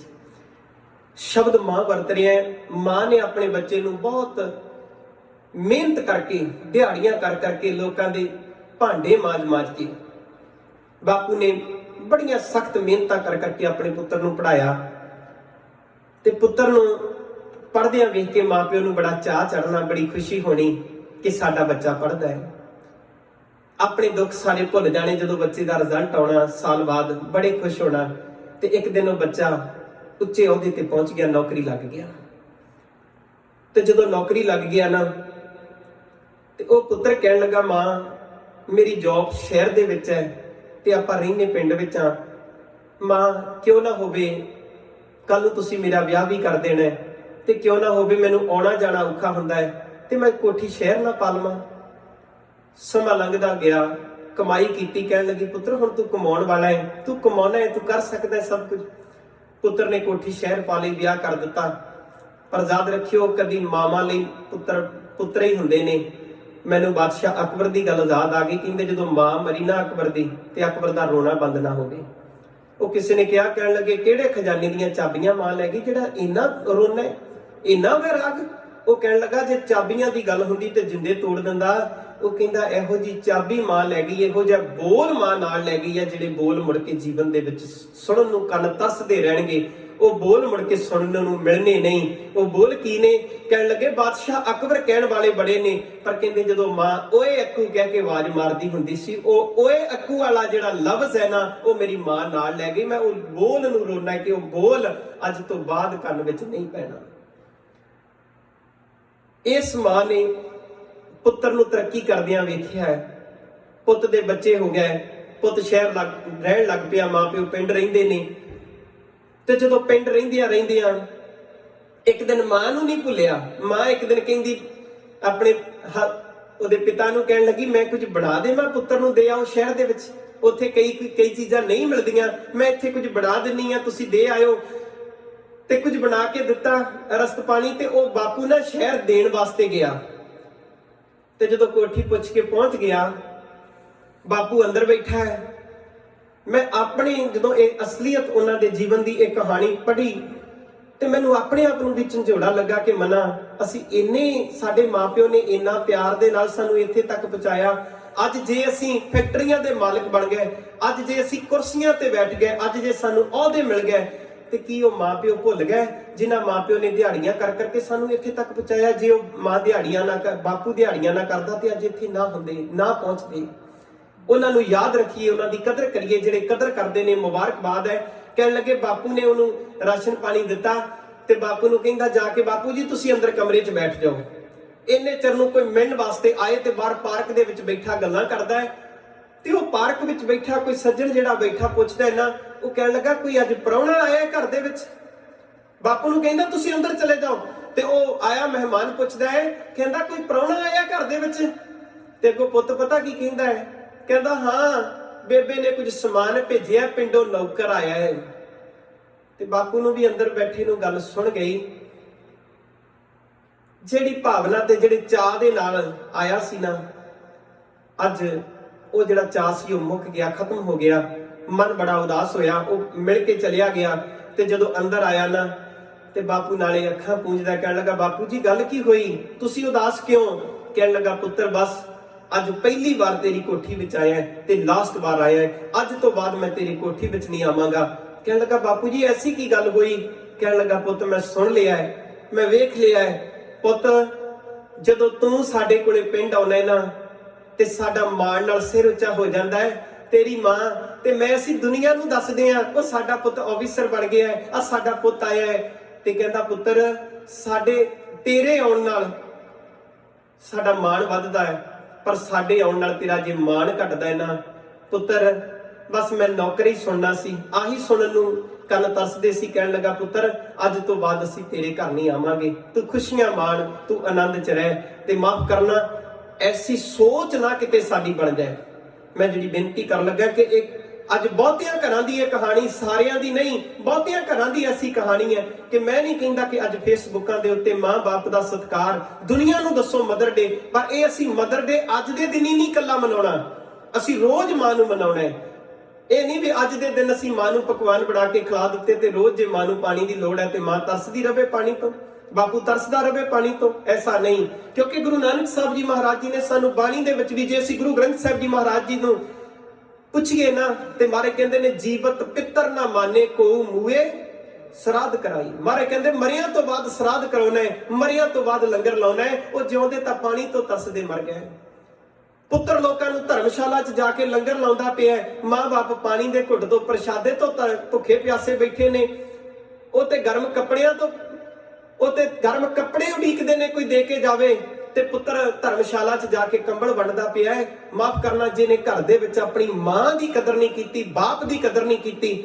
ਮਾਫ ਕਰਨਾ ਮੈਂ ਇੱਕ ਚੀਜ਼ ਆਪਣੀ ਜ਼ਿੰਦਗੀ 'ਚ ਜਿੰਨੀ ਕੁ ਮੇਰਾ ਜੀਵਨ ਹੋਇਆ ਮੈਂ ਅਜਮਾ ਕੇ ਵੇਖੀ ਹੈ ਕਿ ਜਿਹੜੇ ਬੰਦੇ ਮਾਪਿਆਂ ਦੀ ਕਦਰ ਨਹੀਂ ਕਰਦੇ, ਸਮਾਜ ਇੱਕ ਗੱਲ ਯਾਦ ਰੱਖੇ, ਉਹ ਧੋਖੇ ਵਿੱਚ ਹੈ ਕਿ ਉਹ ਤੁਹਾਡੇ ਨਾਲ ਪਿਆਰ ਬੜਾ ਕਰਦੇ ਨੇ। ਜਿਹੜੇ ਜਨਮ ਦੇਣ ਵਾਲਿਆਂ ਦੀ ਕਦਰ ਨਹੀਂ ਕਰਦੇ, ਉਹ ਤੁਹਾਡੀ ਕਦਰ ਕੀ ਜਾਣਨਗੇ। ਇਸ ਕਰਕੇ ਸਾਰਿਆਂ ਰਿਸ਼ਤਿਆਂ ਦੀ ਆਪੋ ਆਪਣੀ ਥਾਂ ਹੈ। ਤਿੰਨ ਚੀਜ਼ਾਂ ਨੇ ਜੀ, ਉਹ ਕਹਿ ਕੇ ਮੈਂ ਸਮਾਪਤੀ ਕਰਾਂ। ਕਰਜ਼, ਮਰਜ਼ ਤੇ ਫਰਜ਼। ਕਰਜ਼ ਹੈ ਜਿਹੜਾ ਅਸੀਂ ਕਿਸੇ ਕੋਲੋਂ ਕਰਜ਼ ਲੈਨੇ ਆ ਨਾ, ਜੇ ਉਹ ਸਮੇਂ ਸਿਰ ਨਾ ਮੋੜਿਆ ਜਾਵੇ ਤਾਂ ਜੀਵਨ ਨਹੀਂ ਚੱਲਦਾ। ਤੇ ਮਰਜ਼ ਹੈ ਬਿਮਾਰੀ, ਜੇ ਬਿਮਾਰੀ ਦਾ ਇਲਾਜ ਵੀ ਸਮੇਂ ਸਿਰ ਨਾ ਹੋਵੇ ਤੇ ਯਾਦ ਰੱਖੋ ਉਹ ਵੀ ਜੀਵਨ ਨੂੰ ਲੈ ਲੈਂਦੀ ਹੈ। ਤੇ ਤੀਸਰਾ ਜੀਵਨ ਦੇ ਵਿੱਚ ਹੈ ਫਰਜ਼। ਤੇ ਜਿਹੜਾ ਇਨਸਾਨ ਫਰਜ਼ ਨਿਭਾਉਂਦਾ ਹੈ ਨਾ, ਇੱਕ ਗੱਲ ਯਾਦ ਰੱਖਿਓ, ਉਹ ਜੀਵਨ ਦੇ ਵਿੱਚ ਫਰਜ਼ ਨਿਭਾਉਣ ਵਾਲਿਆਂ ਦਾ ਜੀਵਨ ਉਜਲਾ ਹੁੰਦਾ ਹੈ, ਉਹਨਾਂ ਦਾ ਮੁੱਖ ਉਜਲਾ ਹੁੰਦਾ ਹੈ। ਉਹ ਗੁਰੂ ਦੀਆਂ ਖੁਸ਼ੀਆਂ ਵੀ ਲੈਂਦੇ ਨੇ। ਤੁਸੀਂ ਗੁਰੂ ਗੋਬਿੰਦ ਸਿੰਘ ਜੀ ਮਹਾਰਾਜ ਜੀ ਦੇ ਜੀਵਨ ਦੀ ਇੱਕ ਸਾਖੀ ਸੁਣੀ ਹੋਏਗੀ ਕਿ ਇੱਕ ਵਾਰ ਇੱਕ ਸਿੱਖ ਨੂੰ ਮਹਾਰਾਜ ਨੇ ਕਿਹਾ ਸੀ ਜਲ ਲੈ ਕੇ ਆ। ਉਹ ਜਲ ਲੈ ਕੇ ਆਇਆ, ਜਦੋਂ ਗਲਾਸ ਫੜਾਇਆ ਮਹਾਰਾਜ ਕਹਿੰਦੇ ਤੇਰੇ ਤਾਂ ਹੱਥ ਹੀ ਬੜੇ ਨਰਮ ਨੇ। ਕਹਿਣ ਲੱਗਾ ਮਹਾਰਾਜ ਮੈਂ ਕਦੀ ਕੰਮ ਕੀਤਾ ਹੀ ਕੋਈ ਨਹੀਂ, ਮਾਂ ਪਿਓ ਕਮਾਉਂਦੇ ਨੇ, ਮੈਂ ਤੇ ਅੱਜ ਤੱਕ ਮਾਂ ਬਾਪ ਨੂੰ ਪਾਣੀ ਦਾ ਘੁੱਟ ਨਹੀਂ, ਤੇ ਗੁਰੂ ਸਾਹਿਬ ਜੀ ਨੇ ਉਹ ਪਾਣੀ ਨਹੀਂ ਸੀ ਪੀਤਾ। ਇਸ ਕਰਕੇ ਗੁਰੂ ਘਰ ਦੇ ਵਿੱਚ, ਗੁਰੂ ਨਾਨਕ ਦੇ ਘਰ ਦੇ ਵਿੱਚ ਤਾਂ ਸਾਰੇ ਰਿਸ਼ਤੇ ਮਹਾਰਾਜ ਨੇ ਆਪ ਨਿਭਾ ਕੇ ਸਾਨੂੰ ਦਿੱਤੇ ਨੇ, ਆਪ ਨਿਭਾ ਕੇ ਫਿਰ ਸਾਨੂੰ ਨਿਭਾਉਣ ਦੀ ਦਾਤ ਦਿੱਤੀ ਹੈ। ਸੋ ਇੱਥੇ ਭੁੱਲਾਂ ਚੁੱਕਾਂ ਦੀ ਖਿਮਾ। ਧੰਨ ਗੁਰੂ ਗ੍ਰੰਥ ਸਾਹਿਬ ਜੀ ਮਹਾਰਾਜ ਜੀ ਦਾ ਕੋਟਾਨ ਕੋਟ ਧੰਨਵਾਦ। ਉਹਨਾਂ ਨੂੰ ਮੁਬਾਰਕਬਾਦ ਹੈ ਜਿਹੜੇ ਅੱਜ ਘਰ 'ਚ ਵੀ ਮਾਵਾਂ ਨੂੰ ਪਿਆਰ ਕਰਦੇ ਨੇ, ਜਿਹੜੇ ਫੇਸਬੁੱਕਾਂ ਤੇ ਵੀ ਦੁਨੀਆ ਨੂੰ ਦੱਸਦੇ ਨੇ ਅਸੀਂ ਮਾਵਾਂ ਨਾਲ ਇੰਨਾ ਪਿਆਰ ਕਰਦੇ ਹਾਂ। ਉਹਨਾਂ ਲਈ ਮਦਰ ਡੇ ਮਨਾਇਆ, ਮੁਬਾਰਕਬਾਦ ਹੈ, ਉਹਨਾਂ ਲਈ ਮੁਬਾਰਕਾਂ ਨੇ। ਪਰ ਜੇ ਕੋਈ ਮੇਰੇ ਵਰਗਾ ਫੇਸਬੁੱਕਾਂ ਤੇ ਫੋਟੋ ਪਾਵੇ ਤੇ ਅਸਲੀਅਤ ਅਮਲੀ ਤੌਰ ਤੇ ਮਾਂ ਨੂੰ ਪਾਣੀ ਨਾ ਪੁੱਛੇ, ਉਹਦੇ ਲਈ ਮਦਰ ਡੇ ਕੋਈ ਨਹੀਂ। ਇਹ ਮਦਰ ਡੇ ਵੈਸੇ ਕਿਉਂ ਮਨਾਇਆ ਜਾਂਦਾ ਸੀ, ਅਸੀਂ ਕੈਨੇਡਾ ਸਾਂ ਤੇ ਉੱਥੇ ਇੱਕ ਵਾਰ ਗੱਲਬਾਤ ਇਸੇ ਤਰ੍ਹਾਂ ਬੈਠੇ ਸਨ ਹੋਰ ਵੀ ਕੁਝ ਵਿਦਵਾਨ, ਤੇ ਵਿਚਾਰ ਚੱਲੀ ਵੀ ਮਦਰ ਡੇ ਸ਼ੁਰੂ ਕਿੱਥੋਂ ਹੋਇਆ ਹੈ। ਇਹ ਮਦਰ ਡੇ ਅਸਲ ਦੇ ਵਿੱਚ ਕਿਉਂ ਮਨਾਉਣਾ ਸ਼ੁਰੂ ਕੀਤਾ, ਜਿਹੜੇ ਇੱਥੋਂ ਦੇ ਰਹਿਣ ਵਾਲੇ ਲੋਕ ਸਨ। ਆਪਾਂ ਜਾਣਦੇ ਹਾਂ ਆਮ ਤੌਰ ਤੇ ਬੱਚੇ ਵੱਖਰੇ ਰਹਿੰਦੇ ਨੇ, ਮਾਂ ਪਿਓ ਵੱਖਰੇ ਰਹਿੰਦੇ ਨੇ, ਬਹੁਤੇ ਸਾਰੇ ਤੇ ਨਹੀਂ ਪਰ ਕੁਝ ਬਹੁਤਾਤ ਗਿਣਤੀ ਇਹ ਹੈ। ਤੇ ਉਹ ਕਹਿੰਦੇ ਤਾਂ ਬਣਾਇਆ ਸੀ ਕਿ ਕਿਤੇ ਸਾਲ ਬਾਅਦ ਹੀ ਮਾਂ ਪਿਓ ਦਾ ਚੇਤਾ ਆ ਜਾਇਆ ਕਰੂ, ਕਿਤੇ ਸਾਲ ਬਾਅਦ ਹੀ ਮਾਂ ਬਾਪ ਨੂੰ ਚੇਤੇ ਕਰ ਲਿਆ ਕਰਨਗੇ। ਇਸ ਕਰਕੇ ਆਪਾਂ ਮਦਰ ਡੇ ਰੋਜ਼ ਮਨਾਉਣਾ ਹੈ। ਅਸੀਂ ਅੱਜ ਦੇ ਦਿਨ ਨਾਲ ਨਹੀਂ, ਅੱਜ ਦੇ ਦਿਨ ਤੋਂ ਆਰੰਭਤਾ ਕਰਦੇ ਹੋ, ਜੇ ਕੋਈ ਨਹੀਂ ਪਹਿਲਾਂ ਕਰਦਾ, ਅੱਜ ਦੇ ਦਿਨ ਤੋਂ ਆਰੰਭਤਾ ਕਰਕੇ ਅਸੀਂ ਲਗਾਤਾਰ ਜੀਵਨ ਦੇ ਵਿੱਚ ਇਹਨੂੰ ਪ੍ਰੈਕਟੀਕਲ ਕਰੀਏ। ਭੁੱਲਾਂ ਚੁੱਕਾਂ ਦੀ ਖਿਮਾ ਜੀ। ਧੰਨ ਗੁਰੂ ਗ੍ਰੰਥ ਸਾਹਿਬ ਜੀ ਮਹਾਰਾਜ ਜੀ ਦਾ ਕੋਟਾਨ ਕੋਟ ਧੰਨਵਾਦ। ਆਓ ਸਾਰੀਆਂ ਸੰਗਤਾਂ ਜਿਤਨੀਆਂ ਵੀ ਆਪਣੇ ਘਰਾਂ ਦੇ ਵਿੱਚ ਲਾਈਵ ਸਰਵਣ ਕਰ ਰਹੇ ਹੋ, ਜੇ ਕੋਈ ਕਿਸੇ ਦੀ ਸ਼ਾਨ ਦੇ ਖਿਲਾਫ ਗੁਰਮਤ ਮਰਜ਼ਾਦਾ ਤੋਂ ਬਾਹਰ ਕੁਝ ਮੈਂ ਬੋਲ ਗਿਆ ਹੋਵਾਂ ਤੇ ਖਿਮਾ ਦਾ ਜਾਚਕ ਹਾਂ। ਜੇ ਕੋਈ ਮਰਜ਼ਾਦਾ ਦੇ ਵਿੱਚ ਰਹਿ ਕੇ ਬੋਲਿਆ, ਉਹਦੇ ਲਈ ਸੰਗਤ ਅੱਗੇ ਤੋਂ ਵੀ ਅਸੀਸ ਬਖਸ਼ੇ ਕਿ ਮਰਜ਼ਾਦਾ ਤੇ ਪਹਿਰਾ ਆਪਾਂ ਸਾਰੇ ਦੇ ਸਕੀਏ। ਸੋ ਭਾਈ ਸਾਹਿਬ ਇੱਥੇ ਗੁਰੂ ਗ੍ਰੰਥ ਸਾਹਿਬ ਜੀ ਮਹਾਰਾਜ ਸ਼੍ਰੀ ਗੁਰੂ ਗ੍ਰੰਥ ਸਾਹਿਬ ਜੀ ਦਰਬਾਰ ਫਰਿਜ਼ਨੋ ਵੱਲੋਂ ਜੋ ਹਰ ਸੰਡੇ ਦੀ ਤਰ੍ਹਾਂ ਦੀਵਾਨ ਸਜਦੇ ਨੇ, ਬੱਚਿਆਂ ਨੇ ਕੀਰਤਨ ਕੀਤਾ। ਉਸ ਤੋਂ ਬਾਅਦ ਭਾਈ ਸਾਹਿਬ ਭਾਈ ਗੁਰਮੀਤ ਸਿੰਘ ਜੀ ਹੋਰਾਂ ਨੇ, ਉਸ ਤੋਂ ਬਾਅਦ ਭਾਈ ਸਾਹਿਬ ਭਾਈ ਹਰਭਜੀਤ ਸਿੰਘ ਜੀ ਹਾਜ਼ਰੀ ਭਰੀ ਹੈ। ਸੋ ਧੰਨ ਗੁਰੂ ਅਮਰਦਾਸ ਪਾਤਸ਼ਾਹ ਮਹਾਰਾਜ ਜੀ ਦੇ ਅਵਤਾਰ ਪੁਰਬ ਦੀ, ਮਦਰ ਡੇ ਦੀ ਬਹੁਤ ਬਹੁਤ ਮੁਬਾਰਕਬਾਦ। ਭੁੱਲਾਂ ਚੁੱਕਾਂ ਦੀ ਖਿਮਾ ਜੀ। ਵਾਹਿਗੁਰੂ ਜੀ ਕਾ ਖਾਲਸਾ, ਵਾਹਿਗੁਰੂ ਜੀ ਕੀ ਫਤਿਹ। ਵਾਹਿਗੁਰੂ ਜੀ। ਰਾਮ ਕਲੀ ਮਹੱਲਾ ਤੀਜਾ। ਆਨੰਦ ਇੱਕ ਓੰਕਾਰ ਸਤਿਗੁਰ ਪ੍ਰਸਾਦ। ਆਨੰਦ ਪਿਆ ਮੇਰੀ ਮਾਏ, ਸਤਿਗੁਰੂ ਮੈਂ ਪਾਇਆ, ਸਤਿਗੁਰ ਤਾਂ ਪਾਇਆ ਸਹਿ ਸੇਤੀ, ਮਨ ਵਜੀਆਂ ਵਧਾਈਆਂ। ਰਾਗ ਰਤਨ ਪ੍ਰਭਾਵ ਕਰੀਆਂ, ਸ਼ਬਦ ਦਾ ਬਣਾਈਆਂ, ਸ਼ਬਦ ਦਾ ਗਾਵੋ ਹਰਿ ਤੇਰਾ, ਮਨ ਜਿਨੀ